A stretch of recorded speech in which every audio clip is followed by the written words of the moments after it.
Chapter 138. The silence in the hall lasted for a long time.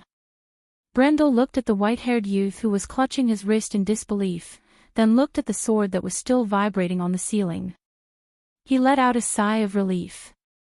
He was not surprised by this result. After the previous attack, Brando felt that this youth called Rady's strength was about 4 to 5 times that of a normal person, which meant that he had just stepped into the iron rank.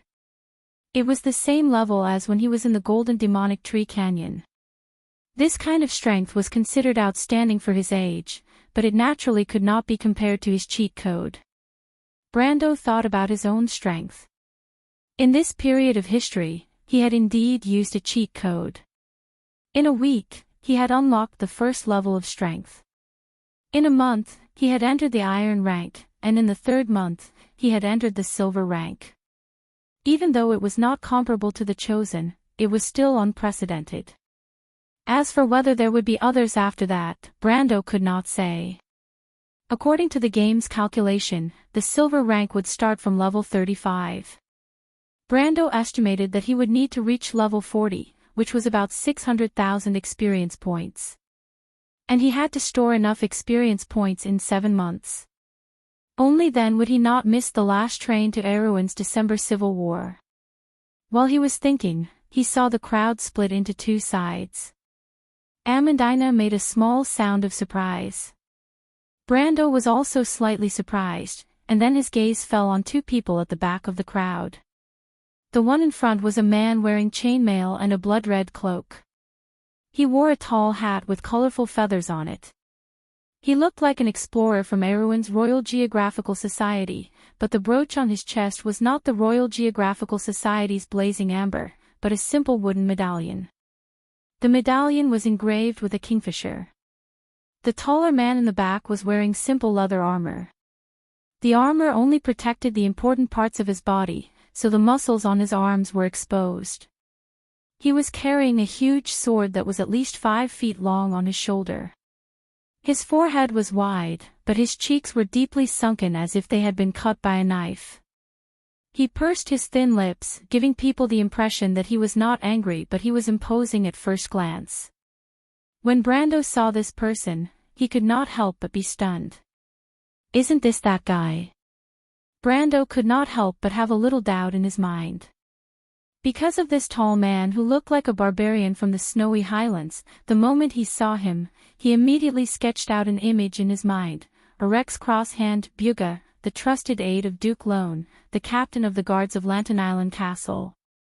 Arek was one of the 3 most famous swordsmen. He was one of the great swordsmen on par with Devard the Eagle and Sylvia the Silver Knight. Brando knew this guy because he was a famous character in the game in the past. As the guard captain of Lantern Island Castle, Buga the Crosshand was the initiator of Lund's main mission, Courage. Brando was one of the few players who had personally experienced this series of missions. In fact, he still had a vivid memory of that shocking battle. He remembered, that should be the last part of the mission.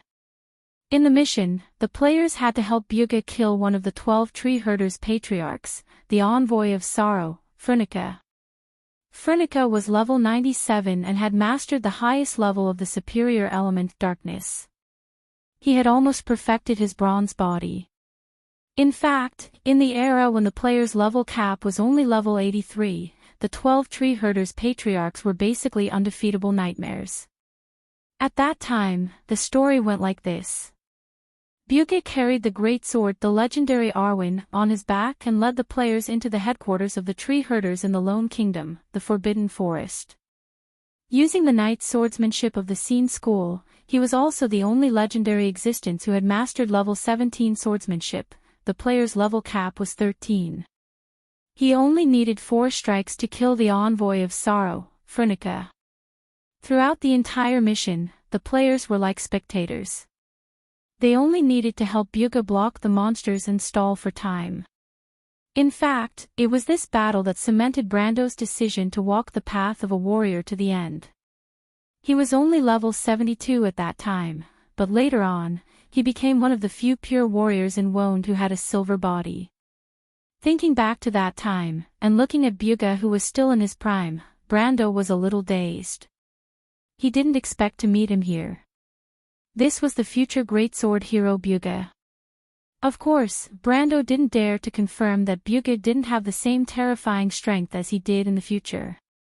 But from what he remembered, Bugha the Crosshand was already a student of the knight swordsmanship of the Scene School at the age of 17. Not long after that, he got to know the Duke of Lone. But why would he appear in such a remote place? Why is he here? Brando had just thought of this when he felt Bugha's gaze on him. You're using military swordsmanship. Bugha's blue-gray eyes flashed with a faint light. His eyebrows were sparse, and his eyes were dull and lifeless. But from his appearance, this future greatsword hero didn't look like a monster at all. But the aura he exuded told him one thing. This ordinary-looking man was definitely a terrifying beast. The more sensitive one's senses were, the more they could feel this. Brando stood there, his 3.7 ounces of perceptive sense was equivalent to a normal person being able to hear whispers behind a wall. He could also easily feel the flow of air. But at this moment, Bugha gave him the feeling that he was a towering mountain, standing still and unmoving. Even the wind seemed to have stopped. He clearly saw that the other party was standing there alone, but he felt as if he was facing an impenetrable wall. Brando gulped, slightly surprised. In the game, one would need to be at least level 30 to have such an aura. If that's the case, doesn't that mean Bugha has already awakened his elemental power? So young. He was shocked. Brando knew that Bugha wasn't a chosen one, but this achievement was enough to make some chosen ones blush with shame. As expected of a monster. Are you from the army, or are you a young man from a garrison somewhere? There shouldn't be anyone with your strength in the militia. Bugha raised his eyebrows slightly and asked. Brando's reaction wasn't out of his expectations. So far, Eek was probably the only one in the entire mercenary group who could remain unmoved under his aura. That young man could indeed be said to be a prodigy. Bugha couldn't help but smile when he thought of Eek. But the smile disappeared as soon as it appeared, because Bugha was still staring at Brando. In the whole of Erewhon, there were only 3 types of people who practiced military swordsmanship. Soldiers, militia, or garrison. Knight nobles mostly had their own family swordsmanship, while adventurers and mercenaries from all over the world, even if they were from the military, would add their own swordsmanship after being honed in battle. And this young man in front of him was obviously a student from the training camp. Bugha's identity was special, so he knew all these things very well. But he didn't expect Brando to shake his head. No, actually my ancestor was a Highland knight. But I'm here alone without my squire. As you can see, I want to join you temporarily because it's beneficial for both of us. I don't have any other motives, and if I have any other ideas, that's all. He thought for a while and decided not to directly point out Bugha's identity to avoid arousing suspicion. The man standing beside Bugha, wearing an explorer's hat, heard this answer and showed a kind smile. We're more than happy to accept your suggestion, but you should understand that a mercenary group doesn't need burdens. Brando glanced at Bugha and understood 80% of the situation. I understand, so please tell me who I want to spar with. I think I've already defeated someone, and according to the rules, there shouldn't be more than 3 such tests. As a player who spent most of his time traveling, Brando was as familiar with the rules as any scholar who studied them. Makarov and Bugha looked at each other. Then the tall man took out his greatsword and said, Then let me test you, young man. As expected. Brando couldn't help but take a deep breath. He looked at Bugha's thin face, but he didn't feel nervous. Instead, he felt excited. Alright, I wonder how strong Bugha is now. But it's not a bad idea to test my strength against this future great swordsman. Brando couldn't help but feel excited. He raised his greatsword and felt every cell in his body burning.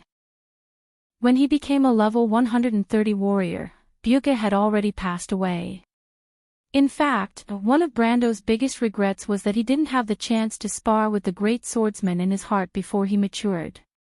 Bugha was once his goal, and even though he awakened his silver body, he still missed the chance to spar with this great swordsman.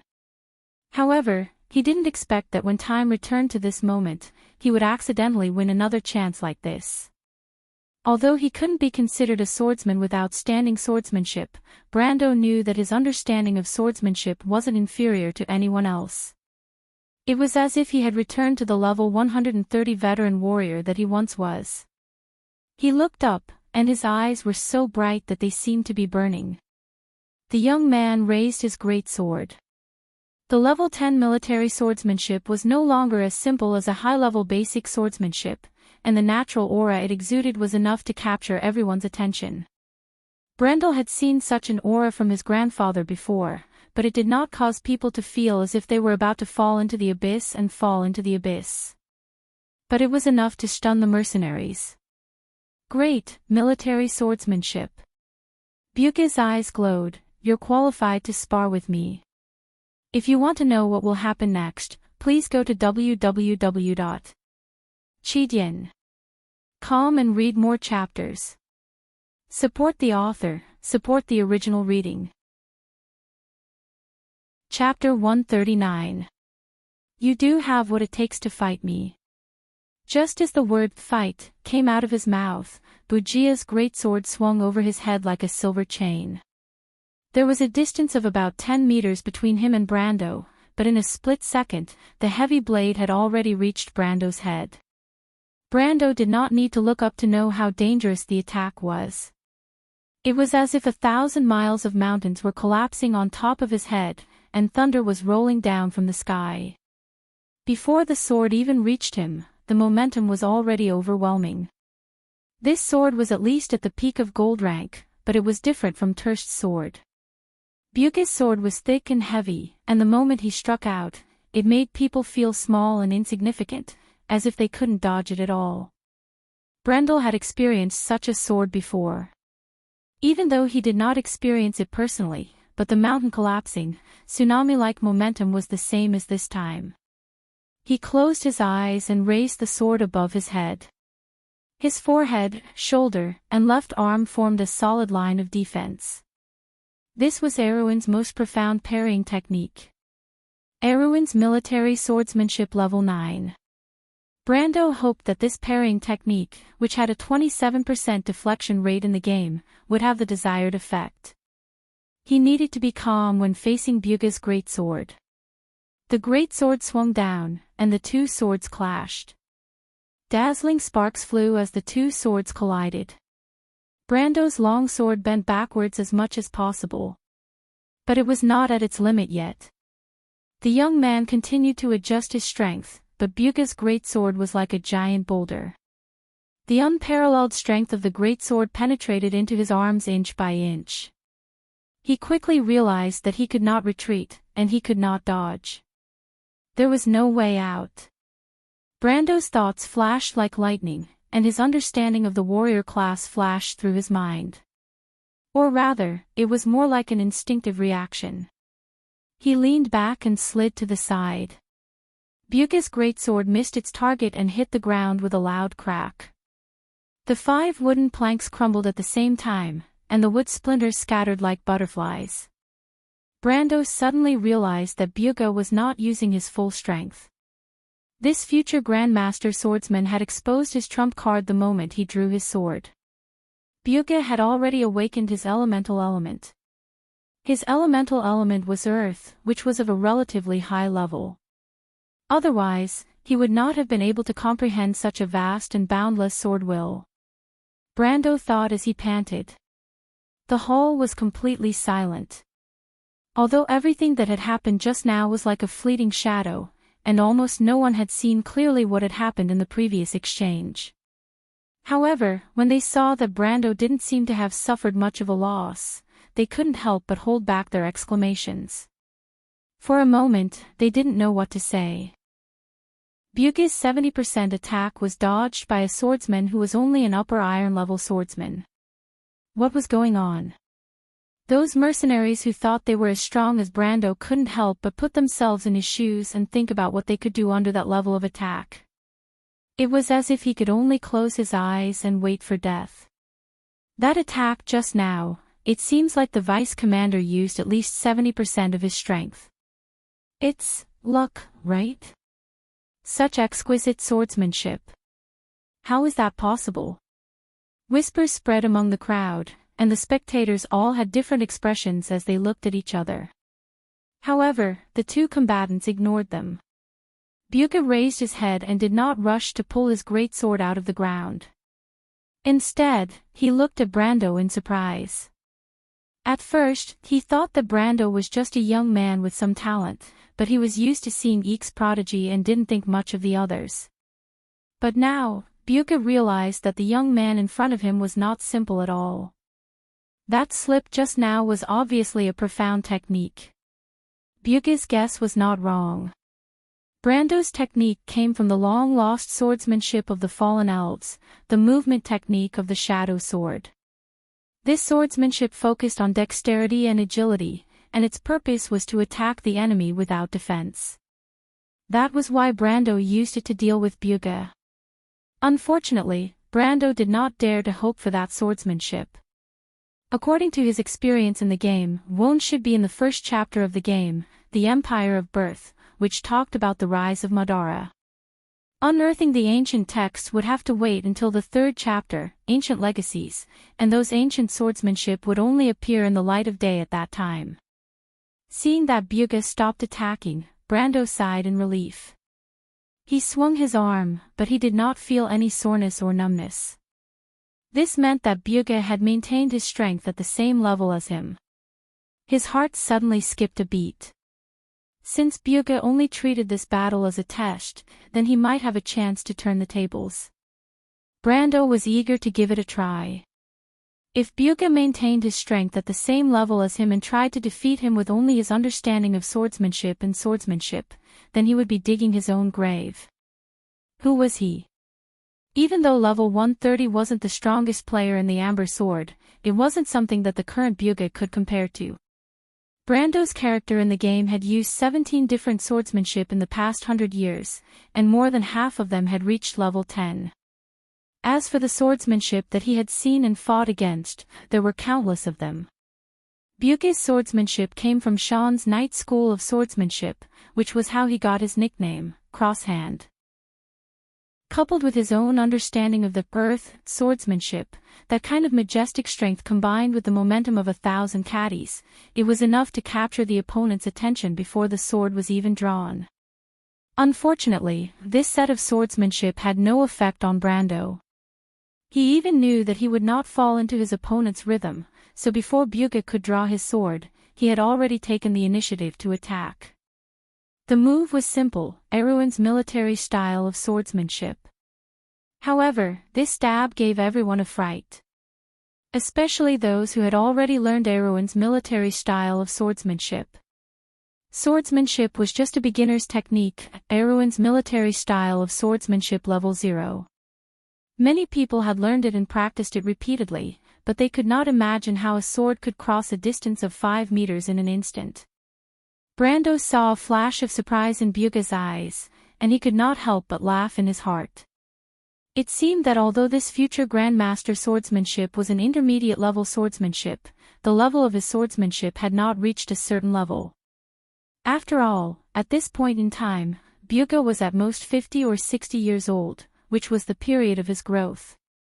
It was normal that his swordsmanship had not reached the level of a master yet. But if that was the case, then he would not understand how terrifying a master's swordsmanship could be once it surpassed level 10. Erwin's military style of swordsmanship had a range of 1.5 meters, and with the master's bonus, it could reach 3.5 meters. However, Brando knew a few tricks, and 5 meters was the result of him deliberately hiding his strength. Otherwise, it would not be impossible for his sword to cross 7 meters. Of course, when his swordsmanship reached level 20, the bonus of a Grandmaster's swordsmanship would be monstrous. Above Grandmaster, there was the legendary threshold of level 30, but Brando had only heard of it, and had never seen it with his own eyes. In any case, his sword was as fast as a shooting star. It was so fast that the surrounding mercenaries forgot to boo. At this time, Bugge did not have time to withdraw his weapon. After a slight pause, he noticed Brando's intention and could not help but laugh. In his opinion, a swordsman should not rely on such petty tricks to fight against enemies. But since Brando insisted, he subconsciously prepared to teach this young man a lesson. Unfortunately, Bugge immediately realized that it was not the case. Brando's sword seemed to have come alive. It was obviously a simple thrust, but after withdrawing his sword, he should have taken another step and used the hilt to strike his opponent. Then he would turn around and strike again. Brando thought so too, but at the last moment, Bugge saw him change direction 3 times and directly thrust his sword towards his chest. Bugge was slightly startled. He had no choice but to withdraw his sword and move sideways. But Brando seemed to know what he was going to do. His sword was already waiting in front of him. This future Grandmaster swordsman was shocked and could only retreat again. But once he retreated, it was not over, because Brando followed up with another 3 swords and a sudden thrust. After another thrust, Bugge could no longer hold back. He was very familiar with Erwin's military swordsmanship, but he had never seen anyone use Erwin's military swordsmanship like this before.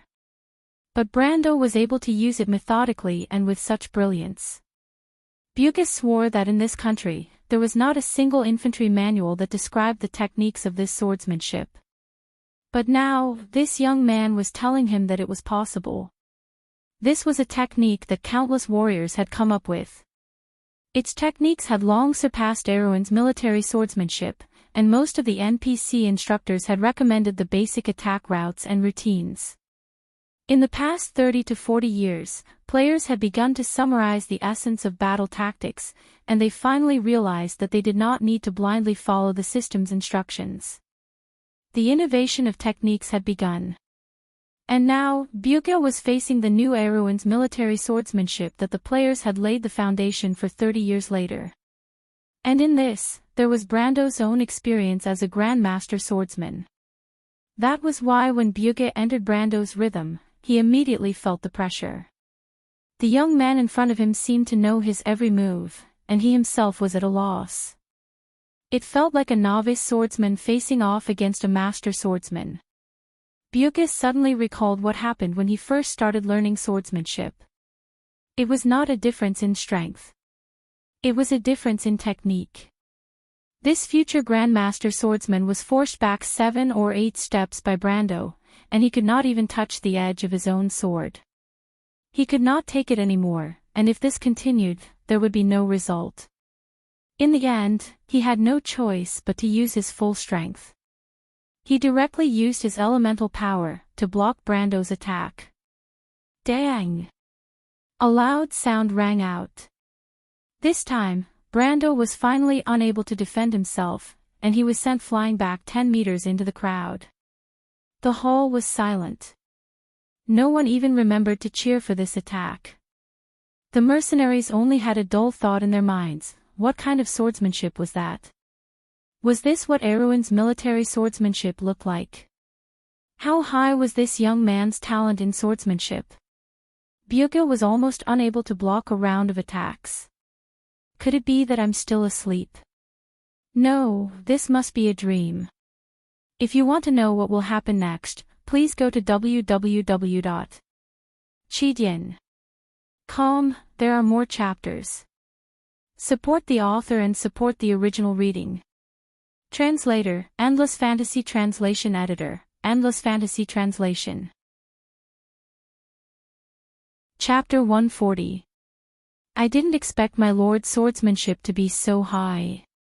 Amandina praised without reservation as they walked. The only time she had the chance to witness Brando's full strength was at Bragg's underground auction, but she was busy running away with Roman and did not have the time to see how Brando dealt with the terracotta captain. The footsteps of the 3 people passed through the empty corridor inside the stone wall of the inn. A series of hollow sounds extended forward until the dark end of the corridor. The owner of the inn had carved stone windows into the rock wall to provide light. Looking forward, the natural light cast pale, faint spots of light on the dark floor at regular intervals. Yeah, Brando has always been very strong, Roman added with a little self-satisfaction. She narrowed her eyes with a hint of natural charm. She turned around and glanced at Brando with a smile. Brando's heart skipped a beat, and he was worried that she was planning something strange again. This worry was not groundless. Before leaving the forest city, Roman did not know her place at all. First, she pretended to be a merchant to visit the local nobles and investigate the market. Then, she secretly bought a map from the Brotherhood of Thieves from Magellan to Chablis. This could be said to be extremely daring, since privately drawing a map in this era was a risk of being hanged. Of course, this matter was carried out without Brendel's knowledge. If it wasn't for the fact that she could never hide anything from him, he probably wouldn't have known that she was secretly doing these little things by herself. Hiding a map, pretending to be a noble, and forging documents. Brando thought that he had already disregarded the laws of this ancient kingdom, but he did not expect that Romain did not even care about the black cover of the kingdom's laws. Of course, Brando suspected that she did not even know about the existence of the law. But Roman was careful and cautious outside, and she was as smart as a little fox. She did not reveal anything at all. If Brando did not find her secretly counting money in the carriage, he would not have known that she had used these illegal methods to earn a small sum of pocket money.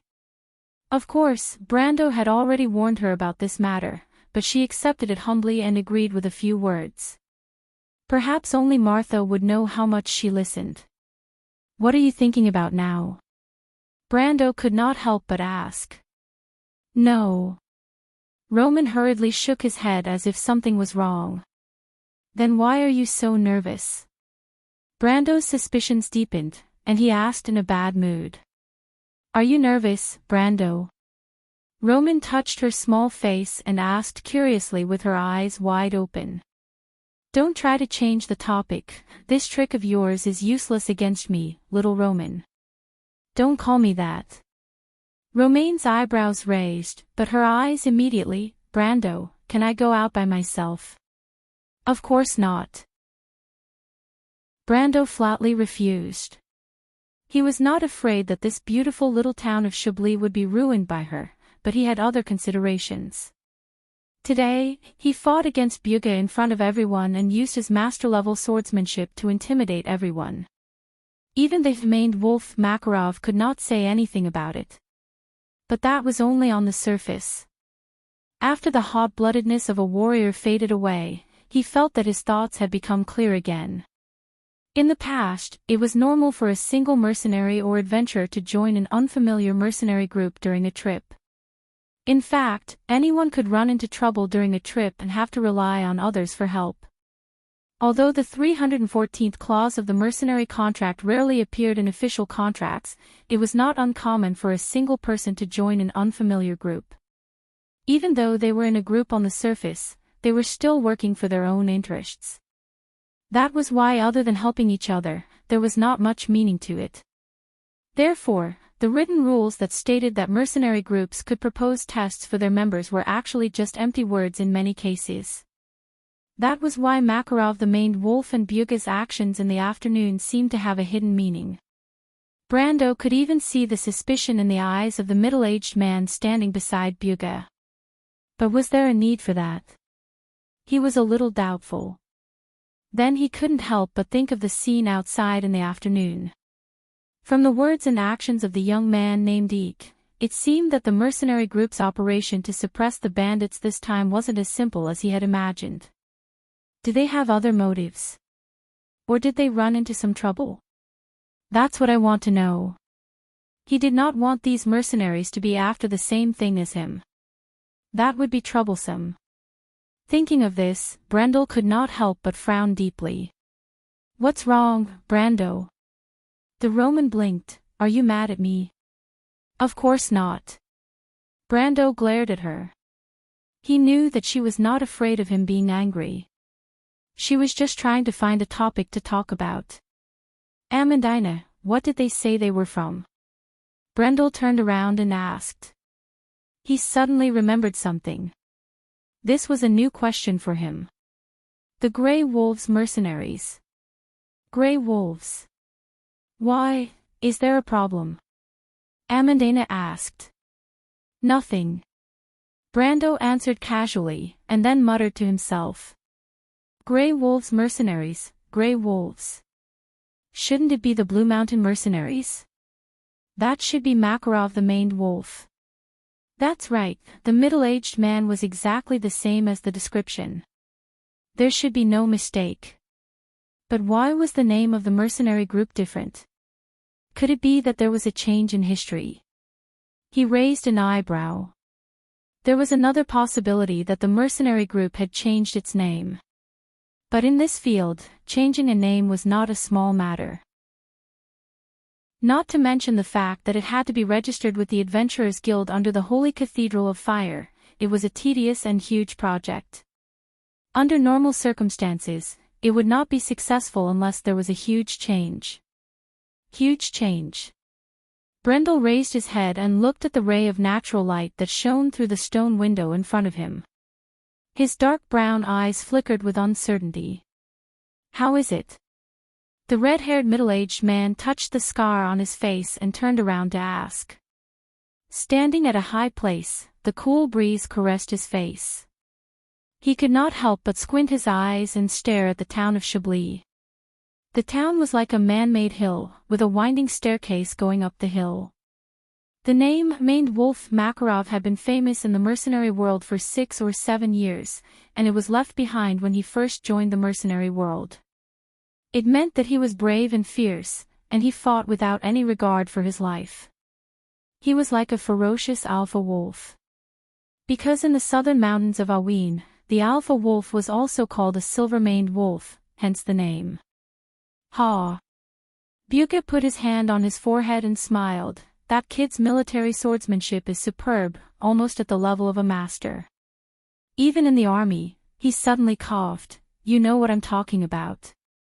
If we're talking about swordsmanship, I'm not as good as him. That young man called Brando is a true genius, born for the sword. It's hard for me to believe that someone of his age could have such a deep understanding of swordsmanship. Do you know, I can't even move freely in front of him, he smiled. Before I met young Master Eek, I never believed that there were geniuses in this world. A person can only reach that level through hard work and hard work. But after meeting young Master Eek, and especially after what happened today, I feel that I made a mistake. After saying that, he smiled, revealing his white teeth. You're comparing him to young Master Eek? Makarov turned around. The scar on his cheek was rumored to be from a battle with the Son of Night. But those who knew him well knew that he already had this scar before he became a mercenary. I don't think that young man has such skills. That's why you're the commander and I'm the swordsman. So, you have a very high opinion of him. Yes, but that young man reminded me of someone I know. Who? A stubborn fellow.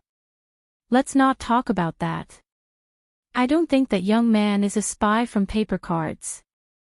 Buka said, if they have such a talented backup, everyone would know about it.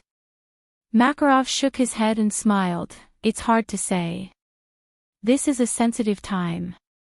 I don't believe that paper cards is here just to snatch a mission from us.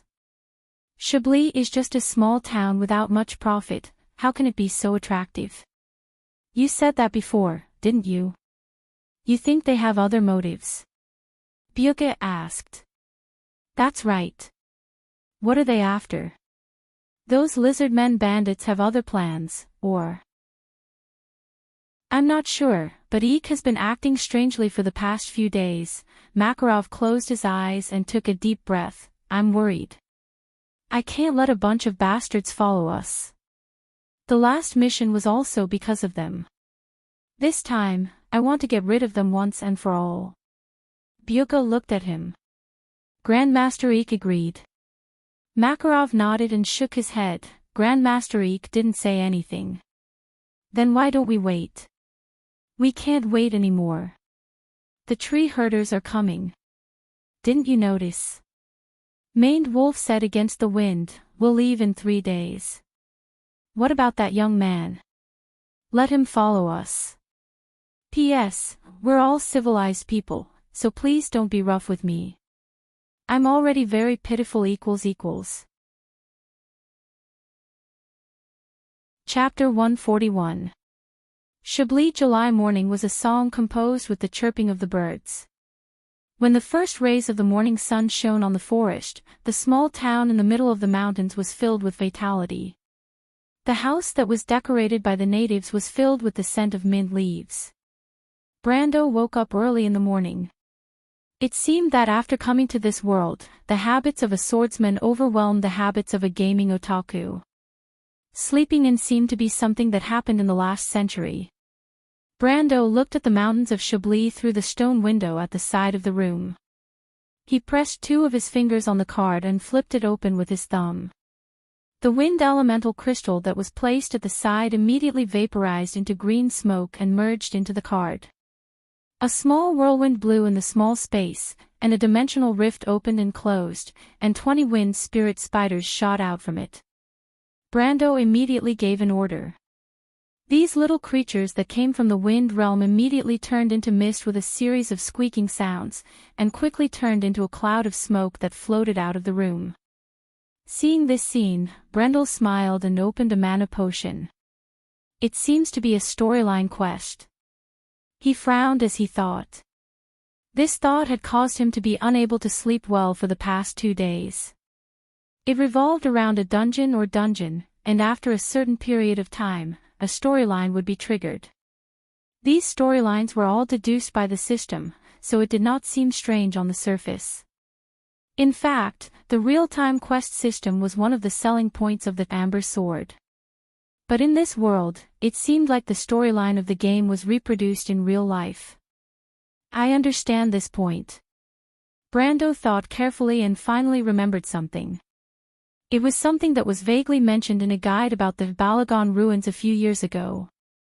It talked about the experience of the first party that entered the dungeon.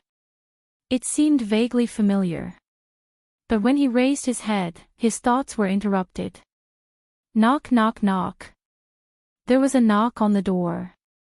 It was definitely not a Roman person, because this young lady did not know how to knock. She was not afraid of people saying that she did not have a good upbringing. It could not be Amandina either, because she was always polite and would not be in such a hurry. Brando had already guessed that it was Makarov's people outside in the blink of an eye. Please come in. The door opened, and behind it were 2 young men. One of them was the white-haired young man who looked as feminine as a woman in the afternoon the day before yesterday. He was looking at him with a sour face. The other one Brando had never seen before, but he guessed that he was about the same age as the former. He had short hair and looked a little skinny. He was looking at the room curiously. Mr. Brando, we are about to depart. You are.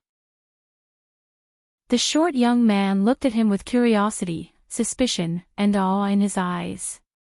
Obviously, Brando's battle yesterday afternoon had left a deep impression on the new members of the mercenary group.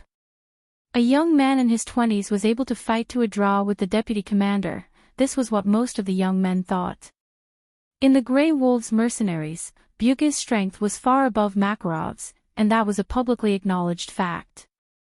In other words, this young man's strength was simply unimaginable at their age. He had also heard of the legends of the Chosen One, but no one knew how strong the Chosen One was. He couldn't help but look at Brando, wondering if he was one of the legendary Chosen One. However, Brando obviously didn't know what the young man was thinking. If he knew, he would have laughed out loud. In fact, with his current strength, he was still far from being a reverend, let alone a chosen one. All right, thank you.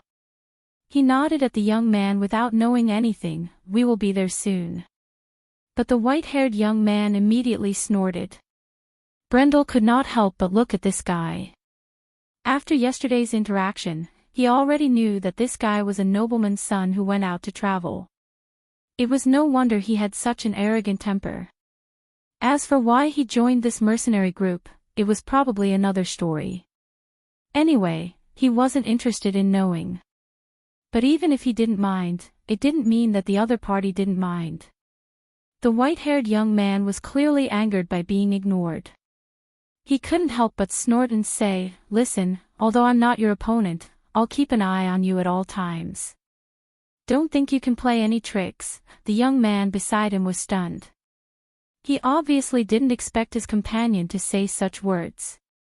He couldn't help but turn around and open his mouth, but he didn't say anything in the end. "Oh. You're called Rady." Brendel scolded him in his mind, then raised his head and asked. "None of your business." The white-haired young man snorted. "Are all nobles so uneducated?" Brando asked. "You." The white-haired young man gritted his teeth and wanted to draw his sword, but when he thought of the difference in strength, he couldn't help but back down.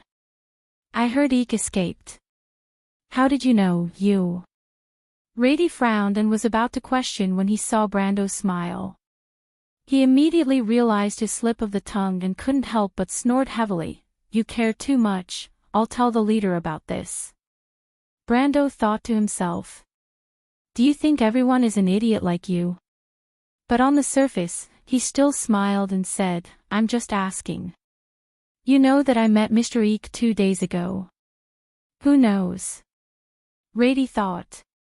But even though he gritted his teeth in anger, he still deliberately maintained a cold expression. "I heard you and the Silver Sword St. Gory Keys came from the same place." Brando changed the topic. "And you?" The white-haired young man suddenly remembered Brando's previous ridicule and forcefully swallowed the words back into his stomach. In the end, it turned into a cold snort. But he also realized that he couldn't get any advantage over Brando verbally, so he simply dragged his colleague away and left Brando alone. He thought to himself that it wasn't like this guy couldn't find his way, and it was better if he couldn't find his way. Brando couldn't help but laugh in his heart. That guy Gory Keys actually had admirers. Back then, he learned the sword art called Heaven's Limit from Gory Keys. It was a pity that Gory Keys had 3 intermediate sword arts, Heaven's Sword, Thunder's Sword, and his self-created Heaven's Limit sword. But Brando himself didn't even get a single advanced sword art mission. Instead, he was choked by that old guy's temper. This guy definitely didn't know that Gory Keys loved gambling, and his gambling character was extremely bad.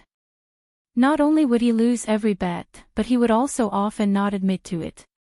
But the sword art, Heaven's Limit. Thinking until here, he couldn't help but smile. With the previous experience, this time would be easy. It was a pity that Gory Keys should still be traveling around Cruz, or else he would be able to find him right now. Byuga and Makarov looked at each other in dismay. But in the end, it was the mercenary leader called Maned Wolf who couldn't help but ask, "Mr. Brando, these people are?" He pointed at the 12 mercenaries beside Brando. With Martha as the leader, the entire Chablis Lantern Grass and was under their strict surveillance. From the reports from the various hidden sentries, there were only ordinary guests staying in the inn since 3 days ago. However, these guys who were carrying a bunch of flying axes, javelins, large round shields, horned helmets, and sharp blades didn't look like ordinary guests at all, did they? Where did they come from? Brando obviously didn't understand Makarov's confusion. He shrugged and smiled. "They are my men. I remember I told you before that they are mercenaries that I hired." They came from a place far away. As a merchant, I have to travel from place to place. These mercenaries came from a minority in the east of the kingdom, so please don't mind their attire," he said with a smile as if it was true. But Amandina and Roman looked at him. Romain thought with a simple thought that ordinary people could not understand. So Brando had connections with a minority in the east of the kingdom. He is indeed powerful. But Amandina's thoughts were not as simple as Romain's. She had long suspected where Brando's men came from. Even though she knew that Brando had a mercenary group, they should be in Eric's territory right now, and they shouldn't be from a minority. The Shire as well. Even though Brando told them that the Shire had returned to Karsuk, she still felt that something was wrong. But she could only bury her suspicions in her heart. She could not use it to question her lord. Even Brando's aides had doubts, let alone Makarov and Buga. These two historical figures were considered to have seen a lot of things, but they couldn't figure out what was going on. Because of Eek's escape, the sentries they set up were at least silver-ranked, but these iron-ranked mercenaries still managed to sneak in without anyone noticing. Makarov couldn't help but furrow his brows. His evaluation of Brando in his heart jumped 3 levels, and he became a little mysterious. "So, Commander Makarov, can we depart now?" Brando asked. "Of course." Makarov nodded with difficulty. He made up his mind to place Brando's group in the middle of the group and keep an eye on them to prevent anything from happening. He was originally full of confidence, but now he wasn't so confident anymore. A young man with outstanding swordsmanship who was close to silver-ranked, and 12 mercenaries who were at least silver-ranked, gave him a headache just thinking about it. He couldn't help but turn to Buga and grumble, "Old friend, this is the result of your investigation." He couldn't help but ask. Buga shrugged. Makarov asked him to investigate the mercenaries that Brando mentioned, but he didn't find any clues after 2 days.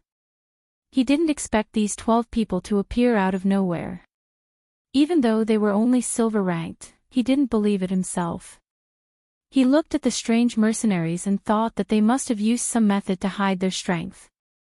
What is this? Are they living people? The future Grandmaster Swordsman couldn't help but roll his eyes. P.S. The reason why the update is slower than usual is because I have a cold equals underscore underscore equals. On the last day of February, please vote next month. If you want to know what will happen next, please go to www.chidien.com. There are more chapters. Support the author. Support the original reading. Chapter 142. In the era of cold weapons, a war was often not as optimistic as people imagined. Before coming into contact with such a face-to-face battle, it was difficult for people living in a peaceful era to speculate about the pairs of eyes that roamed the battlefield, choosing people to devour. The battle was a touch of bone-chilling cold, how the cold, sharp, snow-white blade pierced the throat, causing blood to splatter and blend into the night. The dying man struggled with all his might, staring at the last scene he could see with a sad and powerless gaze. It should be a scene that gradually dimmed and stilled. Then, because the blood foam choked back into the lungs, the wounded coughed hoarsely, and curled up miserably as they died. But there were still many people who took the scene in the novel for granted and replaced it with a real battle, just like the first batch of players in The Amber Sword, and those who came after. Of course, at that time, Brando also had an identity called Sophie. He remembered that his first real battle in the game in the past unfolded comically and laughably. There was no battle formation as imagined, and the two armies faced off. It was in a similar forest, Deltarsen Forest. Brando still remembered that place. The dense jungle stretched along the steep and rugged coastline, and the opponent was hidden between the cliffs, playing hide-and-seek with the slave traders and their private army through the caves that extended in all directions. Because the real confrontation actually took place between the elite scouts, the large army of players drew a beautiful scattered line in the jungle in an orderly manner, and their number was about 3 times that of the slave private army, or even a little more. But in a real confrontation, the balance of victory and defeat did not necessarily depend on the number of players. The beginning of the battle was accompanied by a one-sided chaos among the players, which was natural. The members and the organizers could not find each other, and most people could only form small teams and fight on their own. For several hours, the players' flanks were attacked, and the thousands of people in the middle were only delayed by a small group of cavalry. Yes, most people understood that the flanks were under attack. But the problem was, where were the scouts? Where were the flanks? When you put yourself in the shoes of a huge battlefield with a width of several kilometers, you would find that being able to overlook the entire battlefield from a 45-degree angle was not only a happy thing, but also an extravagant wish that you could only wish for but not ask for. Brando clearly remembered that he was in a forest surrounded by his own people. There were flags of the Union, the Personal, the Knight, the Squire, the Swallowtail flag, the Square flag, but no one knew what they meant. Most people, including him, could only follow the crowd and move forward blindly for a few hours. Occasionally, they would encounter a small group of private slave soldiers. Everyone would swarm them like a hot knife through butter. At first, the players were in high spirits, thinking that victory was in sight. But in the end, if one were to look down at the battlefield, they would find that this huge army had already been torn apart. 2 to 3 teams of professional mercenaries were in the middle of this fragmented cake, gnawing away at its insides like maggots. By the time the sky darkened, the enemy's banners could be seen everywhere.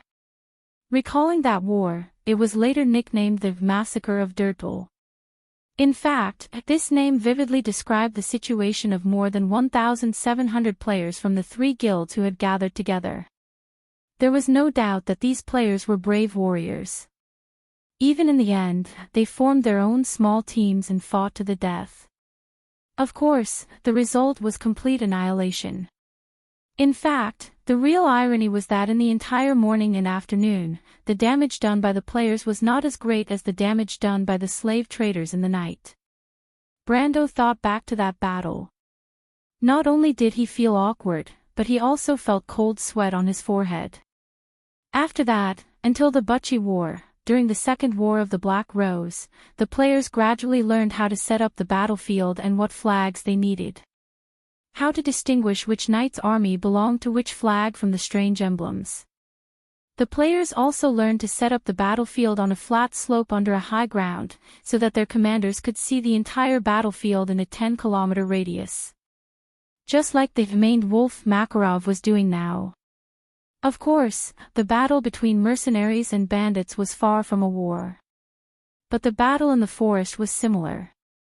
Brando tightened the reins to prevent the thick bushes from prickling the horses. He looked back and saw a few figures wearing green cloaks and holding a pomelo lacquer longbow. If it was a normal person, they would not have noticed them. Of course, they were not lizard men. Brando thought that the lizard men in the Balagon forest should be a branch of the jungle lizard men. Although their skin was covered in fine scales and was dark green, these short creatures were not as tall and burly as the Highlanders. There was no doubt that they were the best hunters among the Highlanders, the forest archers. This was the name given to them by the Cruz people when they invaded the forest. 200 years ago, this name was like a ghost in the forest to the Empire's soldiers, but to the Highlanders, it was a title of honor. It meant that they were the swiftest hunters, the most accurate archers, and the best rangers. I wonder where Makarov found these rangers. Brendel's fingers tapped on the metal ornaments on the reins as he thought to himself. He had heard of these best rangers of mankind before. In fact, in the past, or perhaps in the future, he had fought side by side with these rangers for a period of time. Perhaps it was not a long time, but it was enough to leave a deep impression on him. Could it be that they have been roaming around this area for a long time? With an excellent ranger, the work of the mercenary group would be much easier. It was obvious that the famed Wolf Makarov had a way of dealing with his opponents. In fact, Brando knew that in times of chaos, the mercenaries were more familiar with their opponents than the latter were with them. The members of the Grey Wolves mercenary group were like that. It was not their first or second time doing this kind of work. Hiring mercenaries to fight against bandits in the wilderness was a common thing, and the more famous a mercenary was, the more experience he had. And the famed Wolf Makarov was definitely not a nobody. In Brando's opinion, if a player wanted to deal with a bandit group, the best way to deal with them was to uproot their nest once and for all. He looked at Makarov's arrangement and understood that his plan was not far from his own. However, they had another advantage. They had already confirmed the location of the Lizardmen tribe. It would take a lot of effort for outsiders to find the ruins of the Balagon Silver Elves, but it was a piece of cake for the Highlanders and the Highlanders. Brando was a little hesitant at first. He wasn't sure if he had to join them in this adventure. After all, he could hire someone to follow them and wait for them. But that was a little risky. Following behind a mercenary group could be seen as a serious provocation, and it might cause unnecessary misunderstandings. The young man didn't want to create unnecessary trouble, so he thought of using the mercenary contract. But now, it seemed like he didn't expect Makarov to have so many forest rangers. It was a pleasant surprise. Of course, it also reminded him that he didn't follow Plan A, or a normal guide wouldn't have been discovered by the forest rangers. He couldn't help but look at Makarov and Byuga. The maned wolf Makarov and Byuga's faces were tense. They had no choice but to let Brendel see their forest-piercing archers, and it was just a deterrent. Brando's group of 15 was like a ticking time bomb in the middle of the group. But he couldn't put them in the front or the back because it was more dangerous. Of course, if he had a choice, he would definitely throw Brando out. In fact, Byuga had given him this signal more than once. But in the end, he shook his head. He touched the scar on his face. The Grey Wolves mercenary group could not do anything that would betray the group's honor. Although many mercenary groups did this, including some famous large mercenary groups, their past was not that glorious. But he and Byuga knew that their group was the same. The two men looked at each other and thought of Eek at the same time. Eek is still in town? Makarov asked. Byuga nodded. Forget it, let him be. It's not his fault. The red-haired man shook his head and smiled bitterly. It's a pity that we can't tell him too much. He's doing it for your own good. He saw through paper cards, but he didn't know that we already knew. Drake was scheming against us, but that idiot didn't know that we were scheming against him. Makarov tilted his head in disdain, but the real problem isn't him, but the young man in the group. I'm sure he's not with paper cards, but that doesn't make me less worried. That's ironic, don't you understand? The maned wolf mocked himself. Byuga felt the same way. But Brando didn't understand how much trouble his arrival had caused for these two future leaders. There were about 70 of them heading straight for the ruins of the Silver Elves. It would be best if they could ambush them, but if they couldn't, they would have to work for a few days. Eliminating bandits in the forest wasn't something that could be done in one go. However, as he rode on the horse, he was thinking about another matter. He thought about the strategy post on the forum, but he couldn't figure out when Makarov the maned wolf got involved with a mercenary group called Grey Wolves. Shouldn't it be a blue mountain? It was a light purple flower that bloomed in the mountains of the south. What was the purpose of using that flower as the emblem of the mercenary group? He suddenly shook his head to get rid of this irrelevant thought, and a flash of light cut through the dark sky and sea. It was as if a bucket of cold water had been poured over him, and he suddenly remembered the connection between the name and the phrase. The Grey Wolves Mercenaries. Right, the Grey Wolves Mercenaries. Brando raised his head and felt that the forest around him was dyed with a strange color. It was just a simple bandit clearing mission, but now it seemed that something was wrong. Logically speaking, the Grey Wolves Mercenaries had about 70 members. More than half of them were iron-ranked, and a fifth of them were silver-ranked. There was also the forest snipers. Why would a group like that need a strategy to clear out 100 level 20 lizardmen bandits? But there must be something wrong with it. Brando had just taken a deep breath when he heard Amandina's question from behind. Why did you arrange for them to be there? This isn't normal. He didn't need to turn around to imagine Amandina's frown. What do you know, little girl? It was Rady's voice. Brendel's face immediately contorted into a scowl. P.S. If everyone is used to last month's stable update, I will be giving everyone a surprise this month. If you want to know what will happen next, please go to www.cheatyin.com. There are more chapters. Support the author, support the original reading. Chapter 143. He turned around and saw the white-haired youth's frosty face. The next thing that entered his field of vision was a dozen of Judland's heavy infantry behind the forest. The Judland people were one of the most common mercenaries in Aween. It was as if the residents of the Abyssal Sea region were professional soldiers. In fact, this tradition had its origins.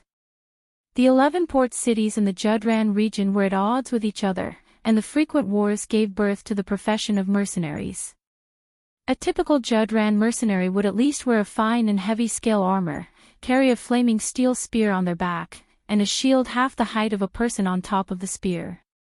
A long sword and an axe hung at their waist. Those were the tools they used to make a living, and every Judran person inherited that wealth from their parents. Brando did not even need to remember the background of the game as he was already familiar with it. What's going on? He pulled on the reins to slow down his horse as he asked. Those are heavy infantry. Sir, Amandina's beautiful black gem-like eyes hid a trace of vigilance. She turned around and answered, they placed the heavy infantry at the back. It's obvious they don't trust us. Brendel glanced at the back and suddenly had a hint of understanding. He smiled, it's normal for them not to trust us. But Amandina's question caused the white-haired youth to snort in dissatisfaction. Brando glanced at him and asked, then why did you place the Judran mercenaries at the back? It has nothing to do with you. Rady replied curtly. Sir, it's like this. They are moving too slowly in the forest. The skinny youth tugged at his sleeve and answered, Mr. Makarov placed them here to prevent any unexpected situations. It's not that he doesn't trust you. I see. Two birds with one stone. Compared to you, your companions aren't very good with words. Brendel's expression was one of understanding, but he did not forget to tease her. Rady's expression immediately darkened and he left without a word, leaving the skinny youth behind with a bitter smile. Brando looked at the youth and asked, what's your name? My name is Sanford. Sanford, doesn't sound like a local name. Because I was originally Bragg's baker apprentice. Of course, that was before I became a mercenary. The young man looked at them and asked, Sir, from your accent, it seems that you are also from there. I'm not, but they are. Brando gestured with his chin towards Amandina and the Roman lady. Sanford smiled shyly as he looked at the girl riding beside Brando. But Amandina turned her head to the side and did not look at him. She was still a noble after all. Even though she was down and out, the arrogance of the Eruan noble still flowed in her veins. She did not want to interact with a commoner. However, the Roman didn't have this concern. The merchant girl winked at the young man. She was from Bucci and could be considered as a fellow villager. That's right, it's explainable. But bringing heavy infantry to battle in the forest is not a good idea. Amandina tilted her head and looked at the Judlan mercenaries at the edge of the forest. But as soon as she said that, she was immediately met with a rebuttal. My lady, my lord, you can't say that.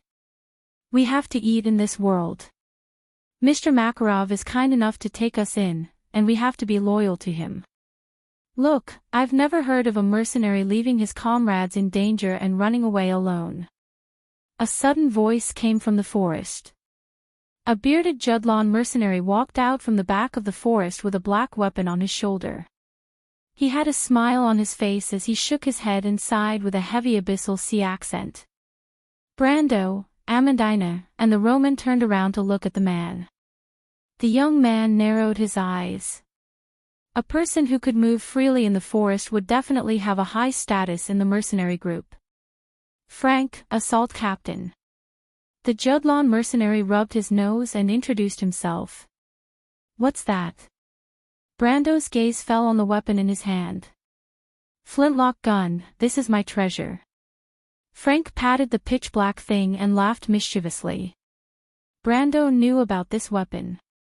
It used discarded magic crystals as a primer, and active elemental probes to ignite the gunpowder. It was a weapon that belonged to this world. The Offran people began to equip themselves with flintlock muskets as early as 30 years ago, and also established 2 flintlock regiments.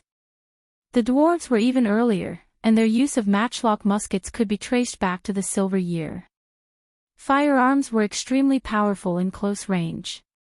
The best quality flintlock gun could deal damage within 50 steps, and it was almost as powerful as a brass-ranked weapon of the same grade.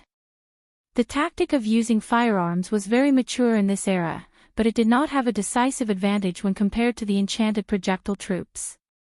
However, he knew that there were many mercenaries who liked to use firearms, especially handguns. There were only a few who used rifles. After all, there were no bayonets in this era. Brando glanced at the mercenary. In this world of magic, firearms did not change the way of warfare as much as in his previous world. Gunpowder weapons were not common, so he did not have the time to study how bayonets worked. Amandina's face was a little hot. Vulgar mercenary, she thought, but her face was still vigilant. What did you mean by that? What I meant was that the fighting style you mentioned is a concern that only a regular army would have. We are mercenaries who are struggling, so we naturally have our own way of doing things. No matter if we are heavy infantry or light swordsmen, no matter what the situation is, everyone has to fight side by side. What you said is not wrong, but you still have to consider reality. Frank replied respectfully. Even though he was respectful on the surface, it was not difficult to hear the disdain in his words. Amandina choked for a moment. She knew that her knowledge was shallow because it was obtained from books, but she was still a little angry that her knowledge was taken for granted. She looked at Brando for a moment, then turned back. Her bright eyes were still vigilant, but she changed her tone and asked softly, "Do you believe what they said, Mr. Brando?" Brando looked at Frank and nodded. But what?" he asked back. "Do you really believe?" Amandina looked at him and asked with her eyes. Brando smiled and greeted Frank and Sanford, then urged his horse to speed up. He did not answer and only left the back view of the noble's daughter. But Amandina was a person who did not want to admit defeat. She also urged her horse to chase after him. She coughed and asked, "My lord, I feel that they are not normal." "Why?" "Intuition." "Little Roman, what do you think?" Brando asked without turning his head. "I don't know," Roman shook his head, "but my aunt said that if the explanation is too general or too detailed, it is a sign of guilt." Brando smiled and turned back to scratch her nose. "You know, but you still want to beat around the bush. What a sly little fox." I really don't know." Roman raised his eyebrows and hurriedly explained. Amandina didn't know what to do next to the flirting couple, but she finally understood what was going on. It was not that Brando did not know, but that he knew too well. It seemed that he had long suspected their motives. Saying that the heavy infantrymen were slow, so they were placed at the back of the line sounded like an excuse. She sighed in relief when she thought of this. If that's the case, Amandina looked at Roman and Brando and asked with a red face, "What should we do?" "Just act according to the situation," Brando replied. He had already remembered the plot mentioned in the guide, but he thought that as long as these people were not targeting him, everything would be fine. But this matter was a little troublesome, and he could not help but have a headache. He originally wanted to reduce the trouble. But he did not think that he would be dragged into a new problem. If he had to blame someone, he could only blame Byuga and Makarov for provoking such a troublesome opponent. Instead of saying that it was a competition between two mercenary groups, it was more accurate to say that the mastermind behind the Paper Cards mercenary group had his eyes on the Grey Wolves mercenaries. He could not help but look at the people around him. He was not worried about their fates, but he was thinking about how to get out of this trouble. But then again, it was a little strange that a small mercenary group would attract the attention of these people. Hey, tree herders! Compared to the tree herders, the members of All for One were like law-abiding citizens. But what was the purpose of the tree herders after the Grey Wolves mercenaries? Although he did not want to cause trouble, Brando subconsciously used the player's way of thinking to think about this matter. The guide gave the mission flow, but the details were very vague. Not to mention the background, which was not mentioned at all in the guide. He knocked on his head and thought of a way to get out of this situation before the Grey Wolves mercenaries and the tree herders fight. The boss of this quest was the Oracle Ekman. The root of the word Ekman came from the word Im in the rune language. It was a symbol of the vast mountains and the boundless ocean. In ancient times, there was also a giant beast called Ekman, but whether it existed in Kurlut's mythology or in the legends of the mountain people, it symbolized walking between the mountains and forests. It was a huge, living, active mountain ridge. The giant beast, Ekman, was the descendant of the mountain giant Garl. Legend said that as long as it was connected to the earth, it would have endless life.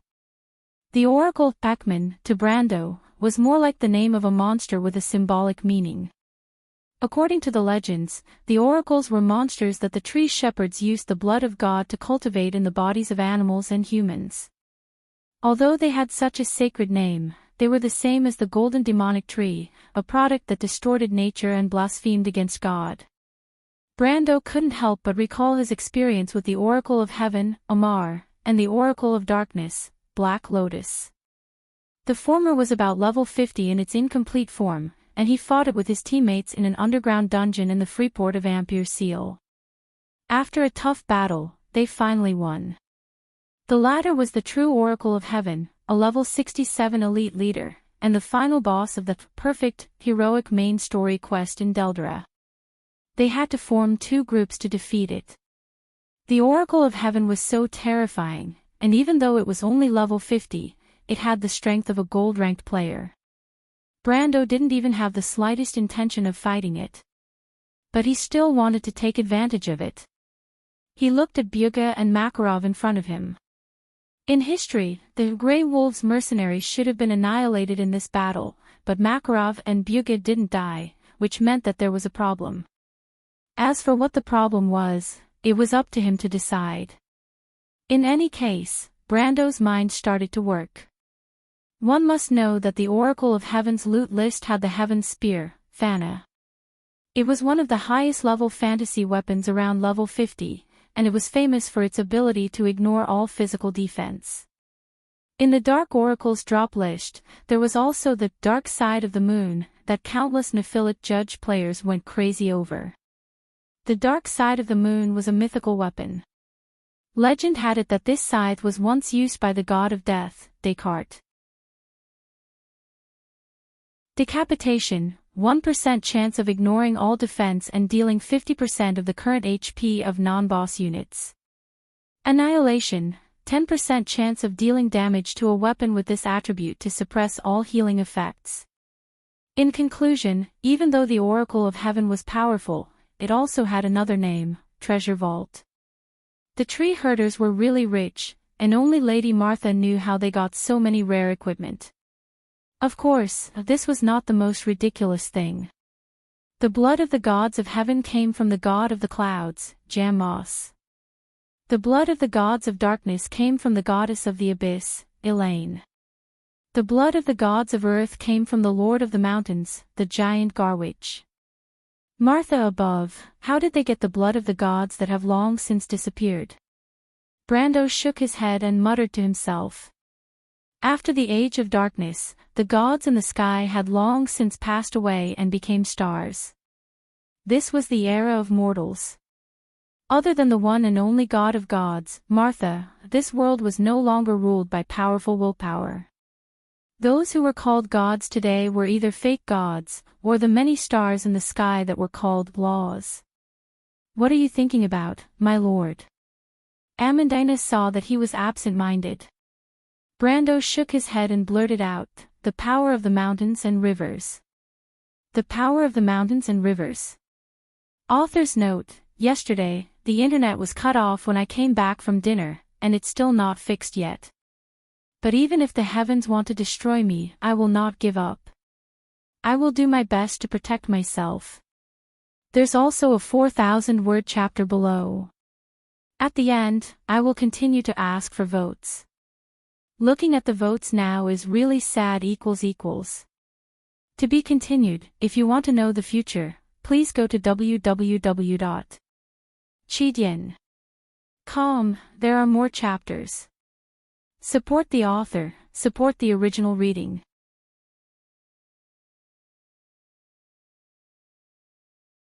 Chapter 144. The power of the mountains was a pair of gauntlets. In fact, the gauntlet was a special weapon in the amber sword. Although it was used by warriors, mercenaries, monks, and monk soldiers, compared to the latter two, it was less common among warriors and mercenaries. However, this did not stop Brando from being interested in the power of the mountains. When it came to the Oracle, Ekman, the first thing that came to the mind of the players would be the power of the mountains, which was the most valuable item on the list, or the Thunder Slayer, which was a complete drop. Of course, Brando would not dream about the Thunder Slayer. As a level 67 Oracle, it should have the corresponding elemental power. Destroying a group of people like them would only be a matter of moving its fingers. Although the future Grand Sword hero Bugha had also activated his elemental power, there was a natural difference between humans and sacred blood creatures. Unless the body was perfected in the later stage and obtained the golden bloodline, the difference between humans and sacred blood creatures was several levels. Otherwise, humans would be at a disadvantage as a lower race. However, not to mention the level 62 Thunder Slayer, even the power of the mountains was enough to tempt people. As a level 45 fantasy weapon, Brando did not know how powerful the gauntlets were. In fact, he had only seen it once in a video. However, he knew one thing for sure. In terms of damage amplification, a level 45 fantasy weapon was 17 to 18 times more powerful than the Thorn of Light, or even more. Just this point alone was enough to make any player go crazy. In the past, Brendel had seen players who got mythical or fantasy weapons that were not suitable for their class and had to retrain their accounts. After all, players could choose their own class, but not everyone could get their hands on a weapon that was fantasy grade or above. This was a matter of luck.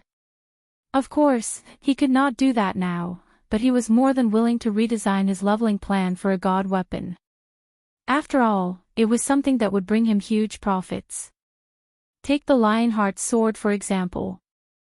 The kings of Aween had been searching for it for almost 7 centuries, but there was still no news of it. The Lionheart sword was merely a fantasy weapon, a level 70 fantasy longsword. Even though he had a clue about the Lionheart's whereabouts, Brendel knew that having a clue and completing a quest were two completely different things. It was too vague and unrealistic. If he could get the power of the mountains first, then his class design would definitely be based on the first fantasy weapon. He then patted his head to remind himself that both the Lionheart sword and the power of the mountains were just a fantasy. The Grey Wolves mercenary group had not encountered the tree herders yet, and their representative, the Paper Cards mercenary group, were nowhere to be seen. In fact, it was just his wishful thinking that Bugha and Makarov could kill the Oracle. All in all, safety was the first priority. Then, he would see if he could find an opportunity to make some money. That was the safest way. Once Brando entered the zone, he would naturally follow the rules of the game. At this moment, Madara, the lizard men, the Oracle, and the tree herders were not even worth mentioning. The Oracle was a terrifying opponent, but that was all there was to it. Brando himself had faced 3 out of the 12 tree herders and defeated 2 of them. Even though he was no longer level 130, his experience and knowledge were still at that height. The Oracle was not without flaws. The power of the mountains. Amandina's black gem-like eyes flashed with a trace of doubt. She asked in confusion, "What is the power of the mountains?" "Ah. I just thought of a famous treasure in this area. Legend has it that it is in the ruins of the Silver Elves, but no one has ever seen it." Brando had to find a suitable excuse for his slip of the tongue. He could not say that the power of the mountains was actually a fantasy weapon with a golden label, and that there would be an oracle called Ekman, who would bring it over. He did not want to leave an impression that he was mentally unstable in Amandina's mind. But even so, his words still aroused the dissatisfaction of this noble lady. Amandina looked at him with a hint of resentment and sighed, "My lord, now is not the time to think about this, right?" "Of course." Brando could only nod with a bitter smile. "I was just distracted for a moment." But he could only fool himself. Amandina was smart and sharp, and she looked at him suspiciously. In her impression, the young knight was a shrewd and cautious young knight who would not be distracted by unimportant matters. It was as though he was constantly plotting something. Even though everything he did seemed to be unrelated on the surface, but in the end, it was proven that everything was arranged in advance. Amandina was doubtful of how a person could achieve such a feat. The plan was still a plan, but Brendel seemed to know that some things would eventually happen, and he waited calmly for the right moment to happen. This kind of person was either extremely confident or had foresight. He was able to see the future, and could see the direction of the development of a matter. Of course, she did not even think that a person could predict the future. Even the astrologers who belonged to the royal family could only predict the direction of major events through the strings and cards controlled by the twins of fate. No one could predict the future, no matter how big or small. In her opinion, the only ones who could do this were the gods, but even the gods had passed away in this era. She obviously did not think that Brendel was not from this world. A moment of distraction. Amandina frowned slightly, and she showed a slight dissatisfaction. "My lord, if there are some things that you are not willing to tell me, I will not ask." Brando felt that he was more wrong than Do-E. Even though he had some secrets that he could not tell outsiders, he had no choice. Martha above, how could he tell outsiders these things? Even if he did, no one would believe him, and he would only leave behind the name of a lunatic. He wasn't going to do such a bad deal. He could only patiently explain, "It's not like that, Miss Amandina," but before he could finish, the Roman lady came back from who knows where and promised him with an excited expression, "If it's Brando's secret, I won't ask." The Roman promises. Brando glared at her fiercely. If there was a person in this world who was the best at showing off a desire to see the world in chaos, it would be this merchant lady. But in the end, he sighed and waved his hand. "Forget it, let's talk about business. Set up your tents a little closer to me at night. Don't take off your outer leather armor, and don't sleep too deeply, understand?" Amandina immediately looked around cautiously. "What's wrong?" "We'll talk about it when the time comes." He turned his head and saw the merchant lady nodding her head, but her expression clearly said, "I don't care at all." Brendel's eyes immediately narrowed. He knew her temperament very well, "Especially you, my dear Miss Romaine. You better stay awake. Don't think I don't know that you're like a little pig when you're asleep. If Mother Marcia doesn't come personally, no one would be able to wake you up. But my aunt said that women will age quickly if they don't sleep early. You didn't even die when you didn't sleep for a few days in Butchie. But if I slept at that time, Madara would catch up to me. It's the same now." Brando replied in an annoyed tone. His hands were stained with the smell of spices. From the pungent aroma, Iko could distinguish the large and small fennel from the Silver Sand Coast and the cinnamon from Grimoires. He had practiced his sense of smell in the toxicology class, and distinguishing spices was just one of the skills he had learned. But the rich fragrance in the air still stimulated his nostrils and made him want to sneeze. Eek wished that his heart had stopped beating, but it did not go as he wished. His heart was still thumping in his chest. He shut his mouth tightly, trying not to make a sound. Even if he desperately wanted to gasp for breath, his chest hurt, and his head was attacked by waves of dizziness, he could only endure and let the sweat on his forehead drip down. He looked down and saw the sweat dripping down and forming a dark spot on the white sack. "Who are you people? What are you doing here?" Eek could not see the person who spoke, but he could tell who it was from the familiar voice. It was the leader of the second squadron, Capo, and his comrades. "Don't come over," he thought, "don't speak. Everyone, turn around and leave. Those bastards, don't let them get suspicious." He stared at the shadows on the opposite wall, afraid that he would miss the slightest detail. Occasionally, he would close his eyes and pray to Mother Marcia, praying that Capo and the others would leave immediately. But he knew that was impossible. Unless a miracle happened. That was why he prayed for a miracle. He always knew that his adoptive father, Makarov, left some men in town to keep an eye on him. Rather than keeping an eye on him, it was more like taking care of him. Apart from Bugha and his adoptive father, Capo was the one who took care of him the most in the mercenary group. He was also his first swordsmanship teacher. He also knew that the man known as Maned Wolf Makarov knew that he was hiding in town all this time. Even when he sneaked back to the inn, they should know about it as well. It was just a tacit understanding between them. They still treated him like a child, as if he was always someone who needed to be taken care of. But it was different this time. Those guys are definitely not from the Paper Cards mercenary group. What's the big deal about the Paper Cards mercenary group? Do you think I, Yak, will be afraid of an old rival who has been opposing me all year round? Why didn't his adoptive father think of this? He couldn't help but rub his forehead, but halfway through, he put down his hand. We can't let those bastards find out. But Capo and his men are still outside. They are not their match. Those bastards are demons who kill without batting an eyelid. Eek struggled. There were a few times when he wanted to jump out to warn Capo and shout for them to leave. Even though he knew that his actions would be of no use, the young man's feelings for Capo as both a teacher and a friend urged him to fulfill his duty.